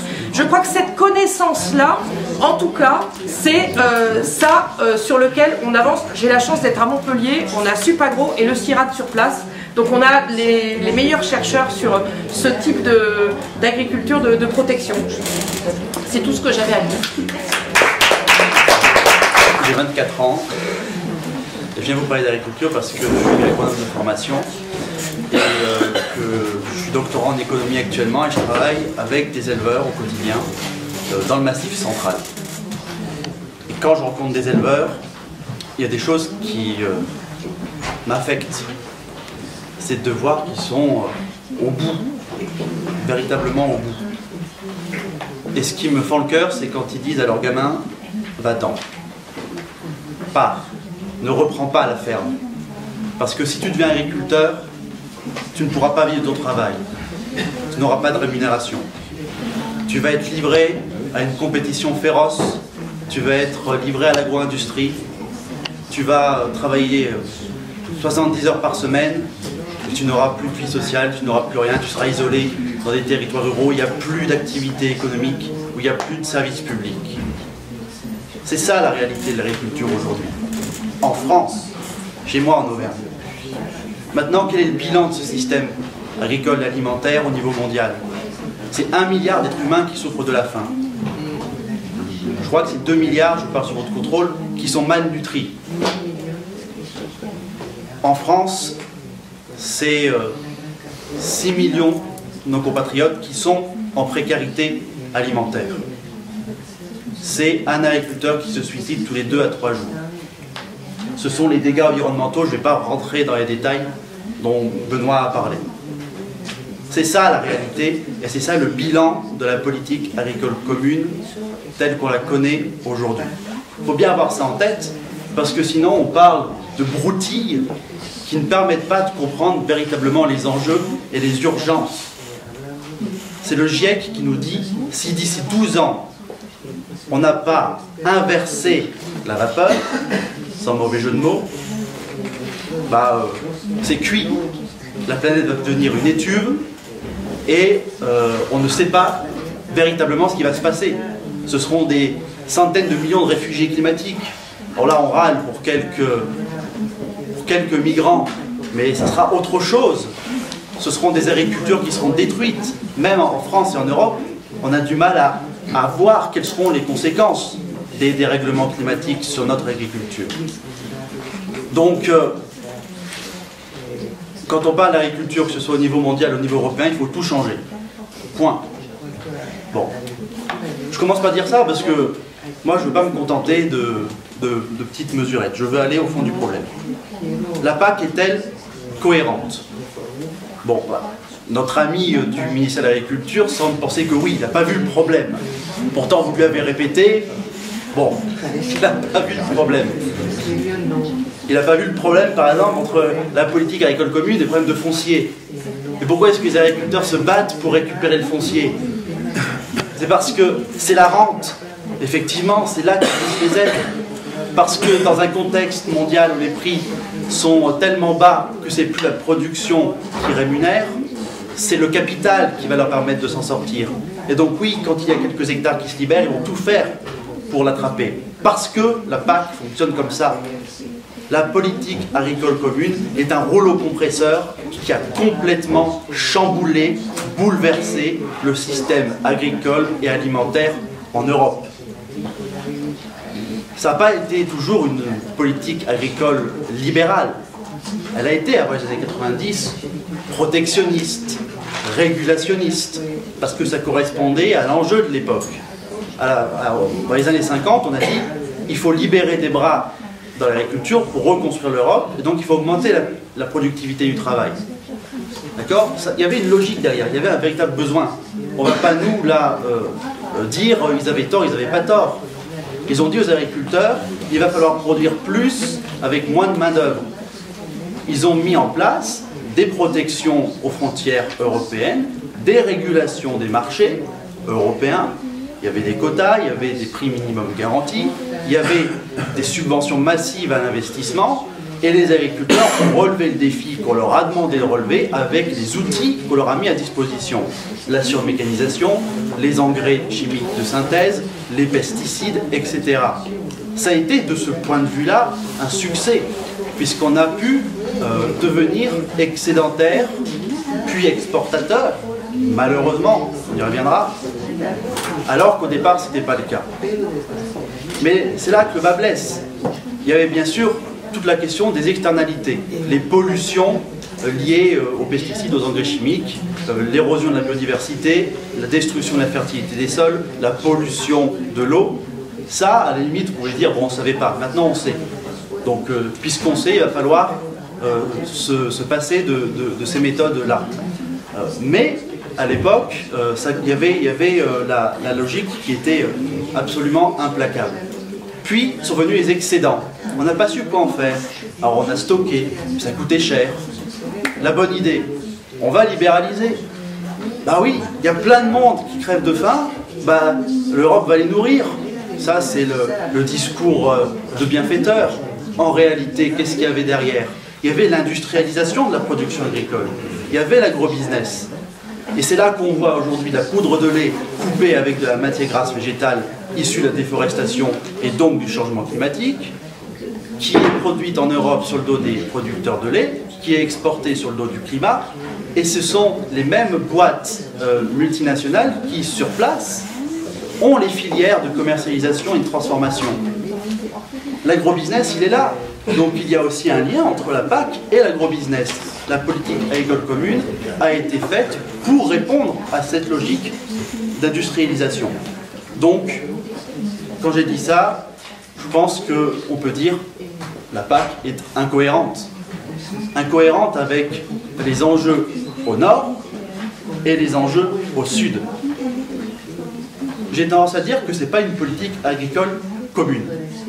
J'ai plutôt tendance à dire que c'est une politique agricole unique. Un rouleau compresseur qui a dit on va faire tout pareil pour tout le monde. Et ça a des impacts au sud, même s'ils ne sont pas inclus dans la PAC, je comprends bien, mais ça a aussi des impacts sur les agricultures ailleurs en Europe. Un exemple sur lequel j'ai un peu travaillé, au Portugal, le Montado, c'est un système sylvo-pastoral où il y avait des chênes-lièges qui permettaient de structurer le sol. C'est très sec, hein, le territoire dont on parle, ce qui permettait donc de retenir le peu d'eau qu'il y avait, et dessous on faisait pâturer. Alors il y avait des dindes, il y avait des moutons, etc. Parfois un peu d'agroforesterie, mais il y avait un système qui était certes pas très productif au sens où nos amis agro-industriels l'entendent, mais qui permettait d'avoir une économie locale structurée et cohérente avec le territoire. Une fois que la PAC a été mise en place, ils ont arraché les chênes-lièges, ils ont essayé de faire la monoculture de blé, de céréales, et ça a foiré. Donc on a détruit avec la PAC, ce rouleau compresseur, y compris au sein de l'Union européenne, des systèmes paysans qui fonctionnaient, en tout cas qui étaient pertinents du point de vue agronomique. Est arrivée la libéralisation, donc, et les agriculteurs européens se sont trouvés dans un étau, pris d'une part par cette PAC qui les a amenés à investir, à s'agrandir, à être productifs, et d'autre part, ces prix qui n'étaient plus rémunérateurs. Et donc l'agrandissement est venu naturellement comme la solution pour maintenir les revenus. Et c'est là que découle l'industrialisation de la production et les importations de soja. Chez moi en Auvergne, vous avez des producteurs qui sont en système maïs-soja, pour le lait ou pour la viande. Pourquoi ils font ça?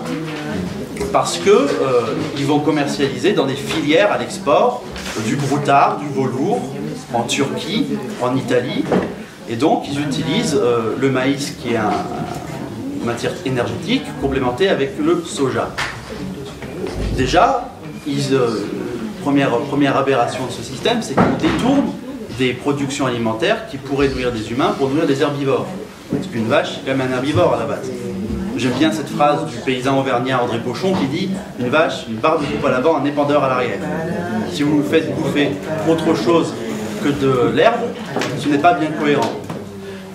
Deuxième aberration, c'est celle du point de vue de la déforestation et de la lutte contre la faim dans le monde.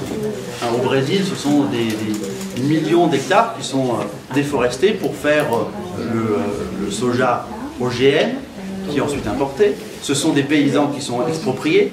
Et là, avec Bolsonaro, les pauvres, j'ai la triste impression que ça ne va pas s'arranger pour eux.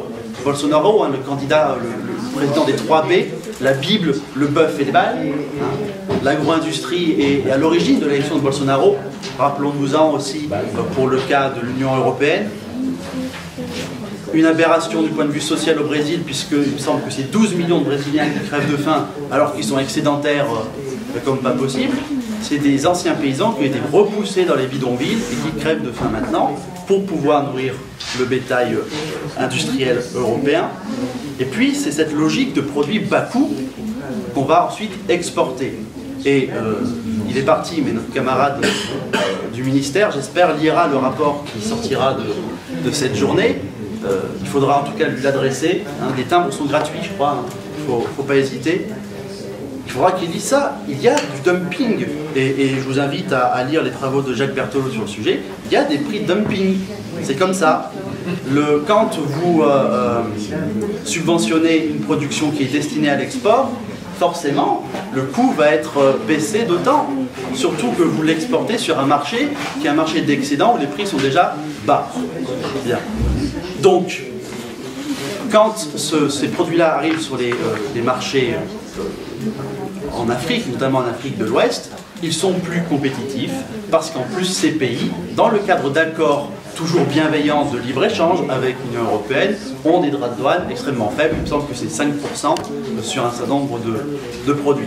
Donc non seulement on a un système qui favorise toujours les exportations vers ces pays-là, et en plus on leur a dit mais ne vous protégez pas, surtout ce ne serait pas sympa pour nous, on ne pourrait pas exporter nos excédents. Donc il faut refonder à la fois nos politiques commerciales et la politique agricole commune. Je vais accélérer. Comment est-ce qu'on fait ça? Premièrement, il faut en finir avec le libéralisme, il faut réguler les marchés agricoles. Il faut que les prix soient rémunérateurs en Europe pour les producteurs. Ça veut dire retour des prix minimum garantis, ça veut dire à chaque fois que nécessaire retour des quotas, et ça veut dire encadrement des marges des intermédiaires, qu'ils arrêtent de se mettre dans la poche la valeur ajoutée qui est déjà de plus en plus faible. Deuxièmement, c'est quand il y a une exportation, avoir une restitution inversée. C'est-à-dire que le producteur qui exporte doit rendre la subvention européenne qu'il a touchée au moment où il exporte, ce qui fait que le dumping, le prix de dumping sera fortement réduit. Sur le soja, bon, sur les OGM, interdiction pure et simple, je pense qu'on sera d'accord là-dessus. On interdit la production de soja OGM, d'OGM tout court en France. Pourquoi est-ce qu'on accepte que les bêtes en France aient le droit de consommer du soja OGM? Et puis taxer les importations de soja. Faire du protectionnisme. Oser enfin revenir à une politique européenne protectionniste. Tous les autres pays le font. Tous les autres marchés le font, il n'y a que l'Union européenne qui ne se protège pas. On est les dadons de la farce, on est ridicule, il va falloir un peu se reprendre en main. Et puis quatrièmement, c'est la transition écologique de l'ensemble de l'agriculture. Alors la Commission agriculture du Parlement européen est bien gentille, 30% des fonds pour la transition écologique, avec ça ils ne feront rien du tout. Non, c'est 100% des fonds qu'il faut mettre dans la transition écologique. C'est l'ensemble de la PAC qui doit être réorienté pour faire la réintégration agriculture-élevage et se passer des engrais chimiques, pour permettre l'autonomie fourragère des exploitations. Et puis, intégrer l'alimentation dans la PAC. Rajouter ce A, la PAC, la P2AC, pour que nous produisions pour nous nourrir et non pas soit pour finalement arriver au gaspillage alimentaire, puisque c'est un tiers de la production aujourd'hui, ou alors nourrir des voitures au lieu de nourrir des humains avec les agrocarburants. Oui, merci d'abord de cette invitation parce que quand même on est dans un moment qui est un moment crucial et terrible. Moi j'ai le tout petit avantage sur vous, mis à part ma collègue, d'être sortant, député sortant, et donc d'avoir pu voir aussi un petit peu au quotidien comment tout cela s'est passé au Parlement européen. Alors, la première chose que je veux vous dire, c'est que tout à l'heure, quand il y avait le représentant du ministère et qu'il a dit, mais en fait, c'est pas la PAC, le problème, c'est le libre-échange, en gros, hein, si j'ai bien saisi ce qu'il disait, c'était drôle parce que je discutais une fois du libre-échange avec un membre d'une direction de la Commission européenne qui s'occupait de libre-échange. Il m'a dit, le problème, c'est pas le libre-échange, c'est la PAC. Et donc, on voit bien, en fait, que derrière la boutade, il y a quelque chose de très fort. C'est qu'en fait, il y a bien une articulation aujourd'hui de modèles ou de contre-modèles qui est à changer.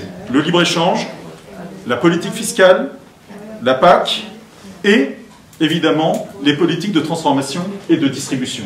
Ce qui était dit tout à l'heure, notamment sur les politiques agressives commerciales des grands opérateurs de distribution, par exemple en Afrique, joue un très grand rôle également dans eh bien, les conséquences très négatives que nous connaissons aujourd'hui. Alors, moi je suis membre de la commission environnement. Tout à l'heure, il a été bien dit qu'il y a eu donc de votre part ce rapport de la commission développement qui est en fait un avis. La commission environnement en a fait un aussi. Donc nous avons porté des amendements qui ont tous été retoqués. Hein, je le fais très très rapidement. On avait essayé quand même, hein, notamment j'avais porté l'idée de la subvention uniquement sur les premiers hectares. Hein, vous connaissez tous le problème, on en a parlé sur le foncier.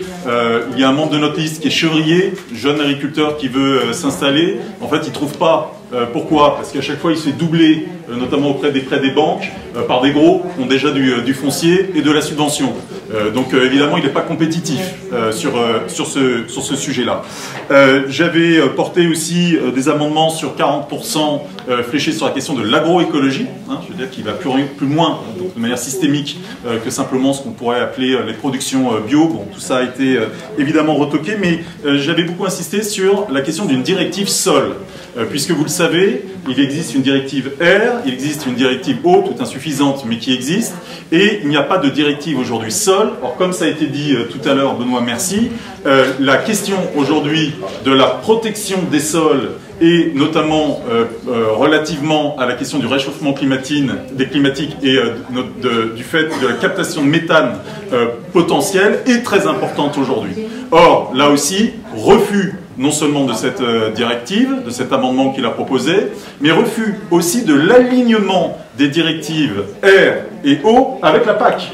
Car aujourd'hui, n'oubliez pas que ces directives ne sont pas alignées. Nous avons des politiques complètement incohérentes aujourd'hui dans l'Union européenne entre ces directives et en même temps la PAC.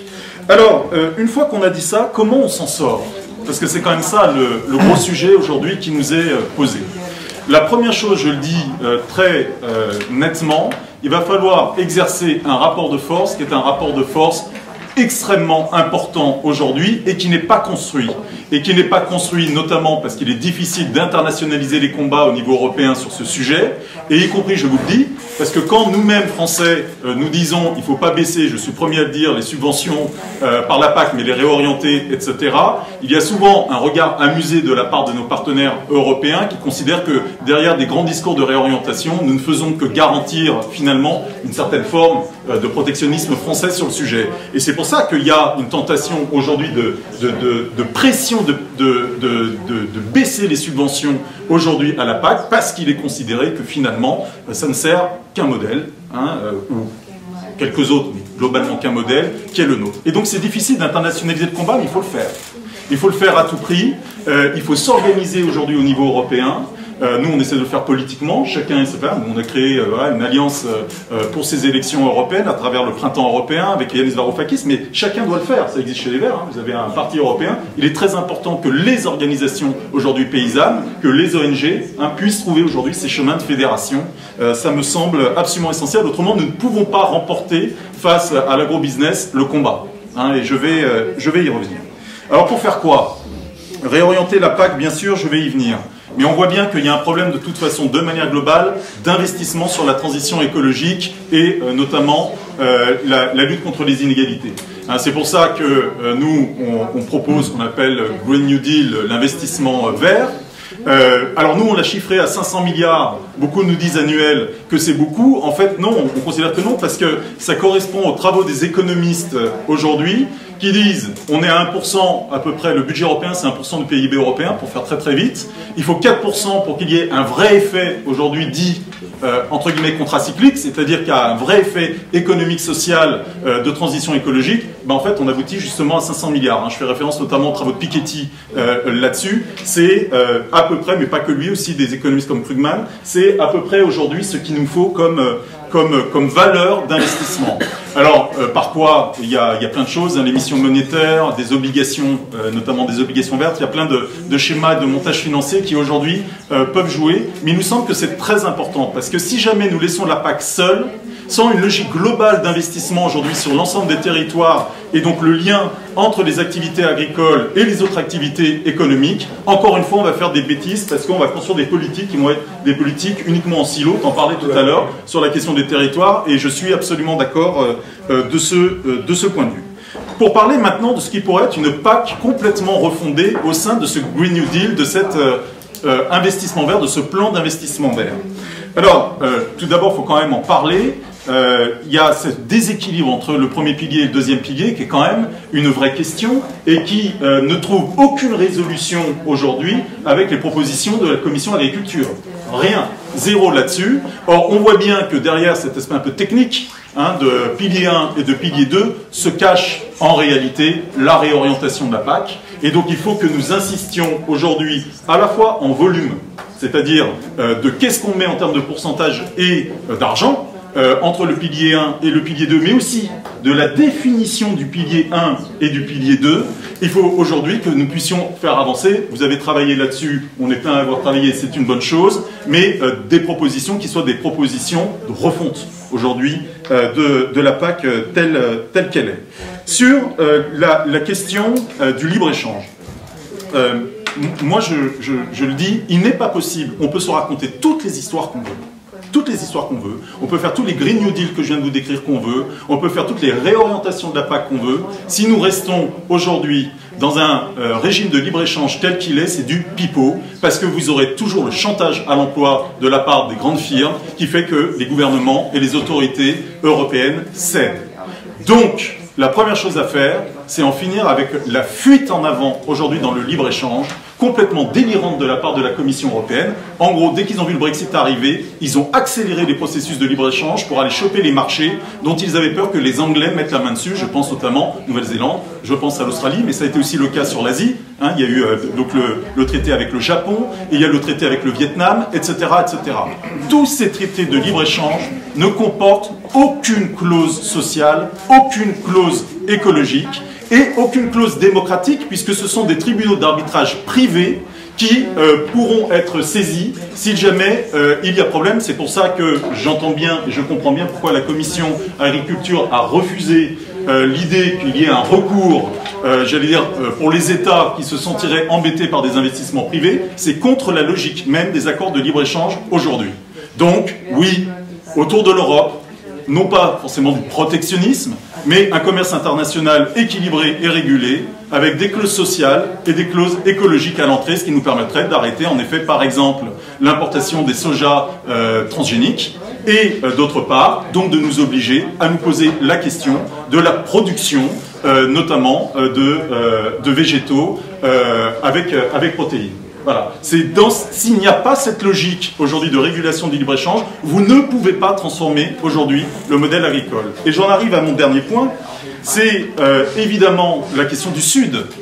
Parce que ce libre-échange que nous subissons, que nous avons décidé de subir, de fait, quand des marchés sont pris chez nous, il faut en trouver ailleurs. Et donc c'est pour ça que nous avons imposé aujourd'hui à des pays du Sud, notamment par tous les moyens, y compris les moins glorieux, un certain nombre d'accords de libre-échange qui aboutissent notamment au résultat, monsieur, que vous donniez par exemple sur le Sénégal. Et donc, on voit bien qu'aujourd'hui, les accords de libre-échange que nous imposons à l'Afrique de l'Ouest va aboutir de manière extrêmement claire à de la monoculture d'exportation au bout et à la fin des cultures vivrières, à une soumission complète aujourd'hui à des logiques d'interdépendance de la part de pays qui auraient au contraire bien besoin de renouer avec leur souveraineté alimentaire. Et de ce point de vue, nous sommes absolument d'accord sur le fait qu'il faut taxer aujourd'hui tous ceux qui font de l'exportation au niveau de ce qu'ils ont touché comme aide tout simplement de la PAC pour qu'il n'y ait aucun avantage en termes de dumping. C'est absolument essentiel, y compris dans la relation géopolitique aujourd'hui que nous voulons avoir avec ces pays. En conclusion, un dernier mot tout de même sur un sujet très important qui est le rôle des, vous savez, les lobbies. On en parle beaucoup. C'est quoi les lobbies? C'est en fait les représentants des grandes multinationales et des grands intérêts privés. J'ai participé avec Michel Rivasi, qui est Europe Écologie Les Verts, moi étant Génération et d'autres députés, on était 5. On a financé une étude pour faire la démonstration que Monsanto avait caviardé en réalité le rapport sur lequel l'autorité sanitaire européenne a continué à autoriser le glyphosate, puisque plus de 50% de ce document, ce sont en effet des études qui sont issues de l'industrie, sans qu'on dise qu'elles sont issues de l'industrie, hein, c'est-à-dire comme si on leur donnait des validités scientifiques, parce qu'elles auraient été conçues par l'Institut allemand qui avait été mobilisé pour ce faire. Ça veut dire donc que nous avons continué à autoriser le glyphosate au niveau européen sur un plagiat mensonger. Cela veut donc dire que si nous voulons avoir les armes aujourd'hui pour lutter contre les intrants chimiques, contre les pesticides qui se transforment en perturbateurs endocriniens, nous devons réformer complètement aujourd'hui l'évaluation des risques qui est faite par l'Union européenne et notamment par le biais de ses agences. Et de ce point de vue, ça veut dire quoi? Appui à la recherche indépendante, appui à la recherche publique, c'est-à-dire tout l'inverse aujourd'hui des logiques économiques d'austérité dans lesquelles nous sommes. Voilà pourquoi je pense qu'il faut aujourd'hui, si nous voulons affronter cette question du changement de modèle agricole, et notamment du respect de nos voisins du Sud, parce que nous le paierons cher si nous continuons ainsi un jour, je le crois profondément, parce que ce sont des pays qui vont se renforcer, moi je crois, économiquement dans les 30 prochaines années, et qui auront un regard bien étrange sur ce que nous leur avons fait subir. Alors, je pense qu'il est très important d'avoir une vision aujourd'hui globale, un contre-modèle général à ce qui nous est imposé aujourd'hui, et qu'on nous fait croire que nous devons le subir, alors que nous pouvons tout à fait, nous avons et les moyens technologiques, et les moyens financiers, et les moyens politiques de transformer le modèle. Bravo. Wir haben hier ein Agrarsystem, in dem die Bauern drinstecken. Ich will nicht sagen, dass sie nicht das ihre dazu tun können, hier das System mit zu ändern, aber die Bauern alleine können es nicht. Das ist ein ganz bestimmtes System, das auf Agrobusiness aufgebaut ist. Ob es beim Zukauf ist, also dass wir angewiesen sind auf Düngemittel, auf bestimmte Produktionsmittel, auf Futtermittel, weil wir nicht mehr in Kreisläufen wirtschaften, oder wenn es danach der verarbeitende Bereich ist. En fait, je pense que le problème est le problème principal sur lequel il faut qu'on se concentre, c'est ce modèle de l'agro-business. Parce que nous, en fait, nous ne pouvons pas nous attendre à ce que les agriculteurs changent à eux seuls le système. Est-ce que nous sommes pris dans ce système où nous dépendons de fertilisants, de tous les intrants que nous utilisons? Pourquoi? Parce qu'en fait, nous ne sommes plus dans une économie circulaire où en fait, nous aurions le choix de notre propre modèle de consommation. Genau zu diesen Kreisläufen müssen wir wieder zurückkommen, und wir hätten die finanziellen Mittel, nämlich in der Agrarpolitik. Es sind übrigens nicht 50% des Haushaltes, wie der Kollege hier gesagt hat, sondern knapp 40%, aber es wäre Geld da, um hier die Bauern zu unterstützen, dass sie aus diesem System, aus dieser Maschinerie herauskommen, wieder klimafreundlich werden, umweltfreundlich werden, wie wir wieder in regionale Kreisläufe kommen, und damit könnten wir eigentlich ganz viele Probleme, die wir uns selber geschaffen haben, Stück für Stück lösen. Et justement, ce qu'il faut que nous arrivions à faire, c'est revenir à ces économies circulaires et nous aurions de toute façon les moyens financiers de le faire. Alors tout à l'heure, il y a peut-être, on a parlé de 50% du budget, c'est plus de 40% en fait du budget qui est consacré à la PAC. Et si nous utilisions ces moyens à bon escient, nous aurions tout à fait les moyens de soutenir nos agriculteurs pour les aider à sortir de ce système, de cette grosse machine, pour encourager une agriculture qui soit plus écologique, plus respectueuse de la lutte contre les effets climatiques et qui fonctionne de manière dans un cercle régional et qui nous permettrait progressivement de sortir des problèmes que nous sommes nous-mêmes créés. Und ich kann das auch unterstützen, dass Sie gesagt haben, Bauern und Nichtregierungsorganisationen müssen sich zusammenschließen gegen dieses Agrobusiness. Ja, Zivilgesellschaft und Bauern müssen zusammenarbeiten. Es geht um die Gesellschaftspolitik, wenn wir über Agrarpolitik reden. Das muss auf der einen Seite passieren. Donc effectivement, je suis tout à fait d'accord avec vous lorsque vous dites que les fermiers et les ONG doivent travailler main dans la main contre l'agrobusiness, parce qu'il faut que la société civile et l'agriculture collaborent pour, somme toute, élaborer une politique sociétale, une nouvelle politique pour notre société. Und auf der anderen Seite muss natürlich die Politik ihre Verantwortung übernehmen. Handelspolitik wurde richtigerweise angesprochen. Die Landwirtschaftspolitik, also diese Agrarreform, da müssen wir viel, jetzt sage ich, positives Lobbying machen, weil Lobbying gerade im anderen Sinne dargestellt wird. Man kann ja auch positiv lobbyieren. Und wir müssen hier versuchen, die Regeln so zu gestalten, dass wir die Nachhaltigkeitsziele, die wir alle europäischen Staaten, wir haben sie alle unterzeichnet, dass wir sie tatsächlich erreichen können. Et donc on a parlé effectivement de cette alliance entre l'agriculture et les ONG, la société civile, mais il faut également que les politiques prennent leurs responsabilités. Nous avons à juste titre effectivement évoqué la politique commerciale, la politique agricole, et notamment dans le cadre de la réforme de cette politique agricole, il faut que nous œuvrions au travers d'un lobbyisme positif. On a parlé d'une autre forme de lobbyisme, mais nous avons aussi du lobbyisme positif à faire pour veiller à ce que dans les nouvelles règles, eh bien, on tienne compte des objectifs de développement durable, puisque tous les pays européens ont signé les objectifs de développement durable. Donc c'est à nous d'y faire attention. Die Nachhaltigkeitsziele haben wir uns gesetzt bis zum Jahr 2030. Das ist nicht mehr lange. Die jetzige Agrarpolitik, die wir entscheiden, geht bis 2027. Also wenn wir jetzt diese Chance vertun, dann würden uns noch 3 Jahre bleiben, um diese Ziele zu erreichen.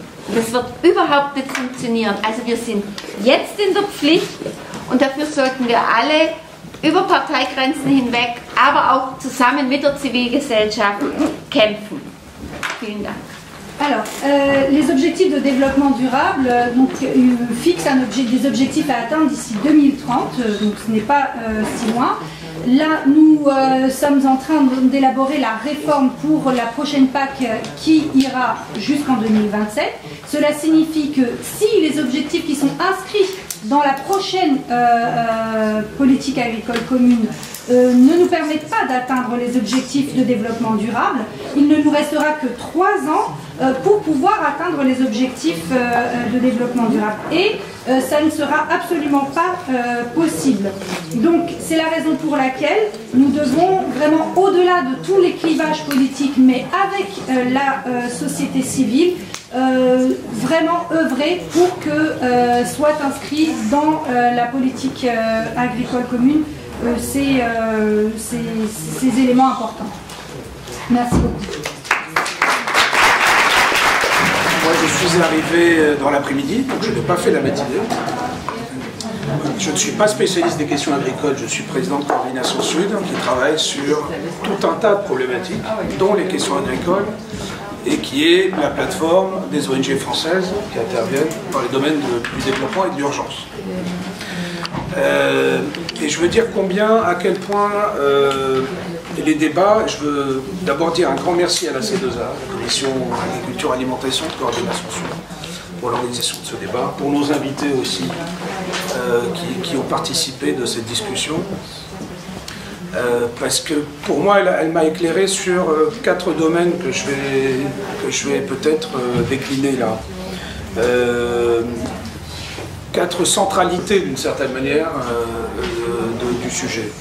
La première, c'est la centralité de la question agricole, finalement, enfin, telle qu'elle a été débattue, discutée, et qui me paraît fondamentale. Enfin, pour moi, je ne vais pas dire c'est une révélation, mais c'est quand même pas mal de temps en temps de s'en rendre compte par des exemples extrêmement concrets qui ont été donnés. Ça a été dit très justement, centralité de la question par rapport aux enjeux de santé publique, aux enjeux de climat, évidemment, d'environnement, de biodiversité, aux enjeux d'aménagement du territoire, aux enjeux de l'eau, aux enjeux de coopération internationale, aux enjeux économiques, finalement, à un certain modèle de société. Et donc c'est vrai que c'est un sujet essentiel et qui occupe une centralité essentielle et qui peut-être devrait nous inviter collectivement au sein de la communauté des ONG, au-delà de ceux qui investissent ce sujet-là, à y réfléchir. En tout cas, moi, c'est vraiment un premier élément que je voulais partager avec vous. Le deuxième élément, c'est que ce sujet étant à ce point central, il est probablement important pour nous d'élargir le cercle, c'est-à-dire de le mettre très certainement en débat, pas uniquement avec les acteurs qui traitent cette question-là, développement ou question agricole, mais au-delà, pour valoriser et mieux rendre compte de cette centralité.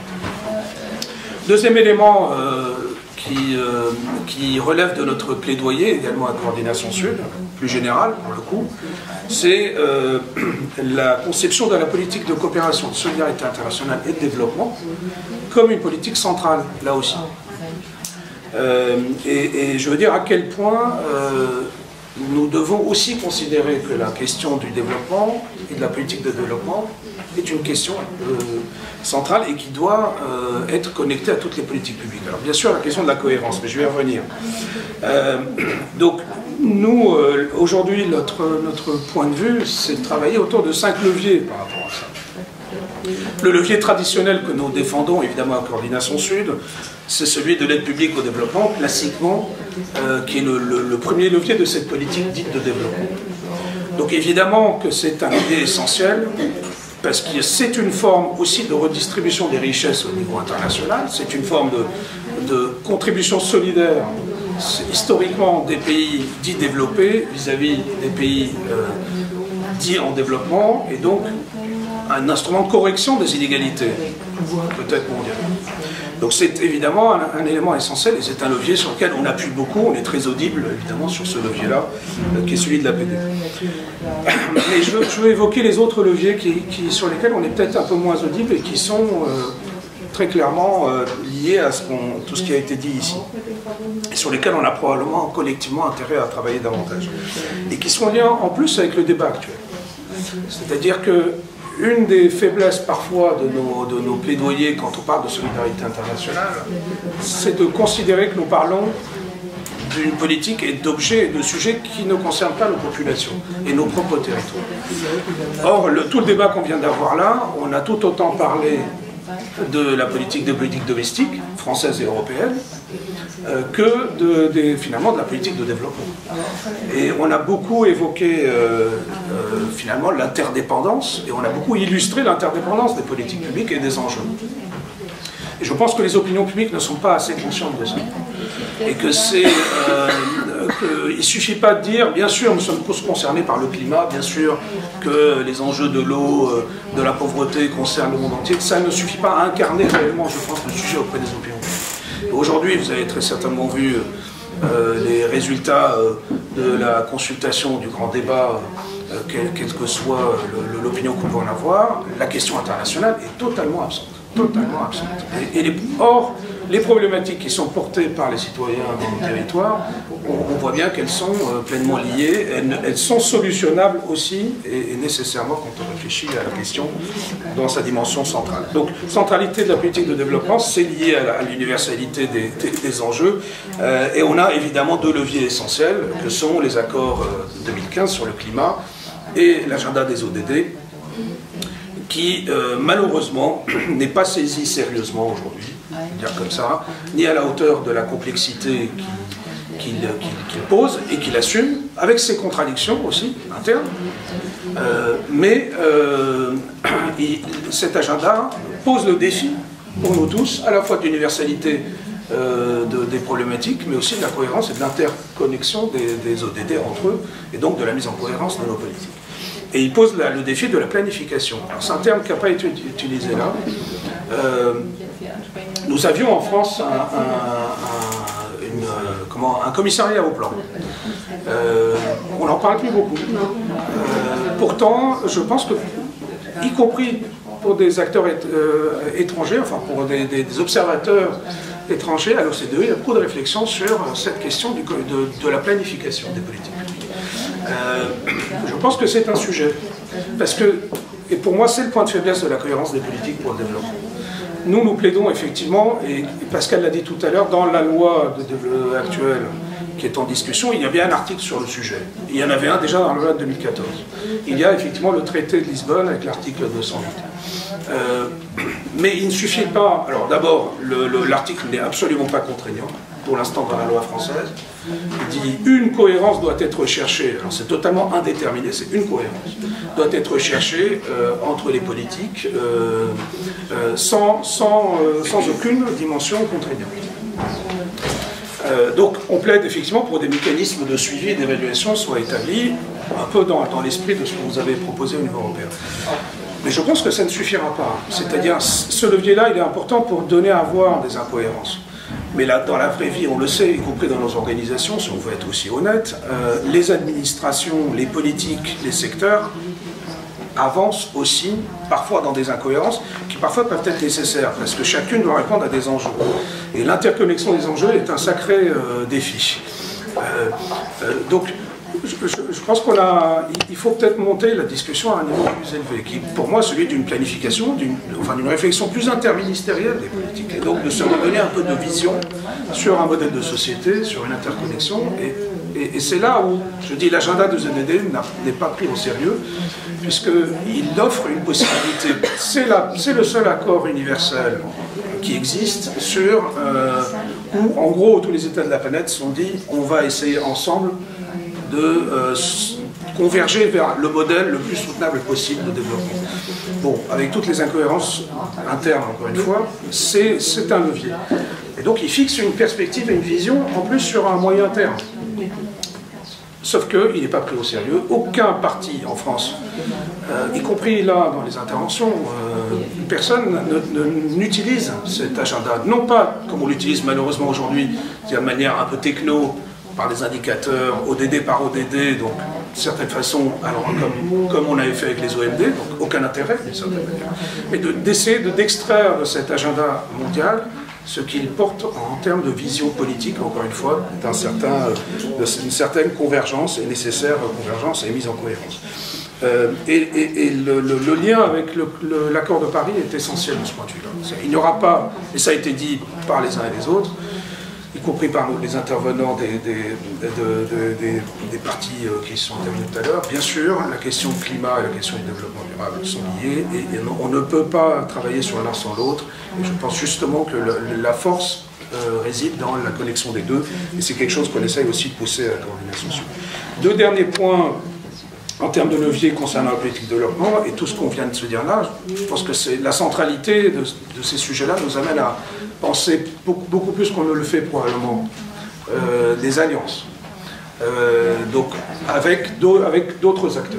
Alors ça a été aussi évoqué, si on veut peser, si on veut faire en sorte que la question de la cohérence ne soit pas qu'une question de revue tous les 2 ans où on pointe les incohérences, évidemment que les alliances parce qu'il y a des rapports de force qui sont en jeu, sont indispensables au-delà des sphères des ONG internationales. Donc des alliances avec des acteurs domestiques pour construire ces logiques nord-sud combinées. Puis j'en ai parlé, mais c'est des opinions publiques. Probablement, encore une fois, je pense qu'il n'y a pas cette conscience-là aujourd'hui. Et on en parle très souvent au conseil d'administration aussi de Coordination Sud. Comment arriver dans le brouhaha actuel sur les problématiques très locales, sur l'issue du grand débat, la question de la loi en discussion sur le développement, refaire de cette question-là une question centrale, sans donner l'impression qu'on ne se préoccupe pas des problématiques domestiques et qu'on est uniquement en train de regarder au-delà de nos frontières. Donc je pense que c'est un défi collectif pour nous tous, pour les ONG, de pouvoir trouver les bons éléments de langage pour que ça passe et que ça soit compris. Voilà. Dernier point, c'est la centralité de la question européenne. On l'a beaucoup évoqué là, mais on voit à quel point, je pense, dans le débat, la question européenne est essentielle. C'est clairement le bon échelon pour traiter de tous ces problèmes-là. Et je ne reviens pas sur ce qui a été évoqué sur le budget européen, la nécessité d'en faire un véritable instrument beaucoup mieux doté qu'il ne l'est aujourd'hui, la révision de la PAC, la révision des accords de partenariat économique dont on avait proposé à plusieurs reprises de les transformer en accords de coopération. Donc tout ça a été dit, mais je pense que là aussi, centralité de la question agricole, centralité de la politique de développement et centralité de la question européenne. Ça tombe bien, on va avoir un grand oral bientôt, Coordination Sud, sur le sujet, donc c'est le 14 mai prochain. On va inviter là aussi les différents candidats à venir discuter d'Europe. Donc je vous invite à être présents et à venir reparler de la question agricole parce que je pense que c'est un très bon point d'entrée pour parler de politique de développement. Voilà. Merci beaucoup à vous.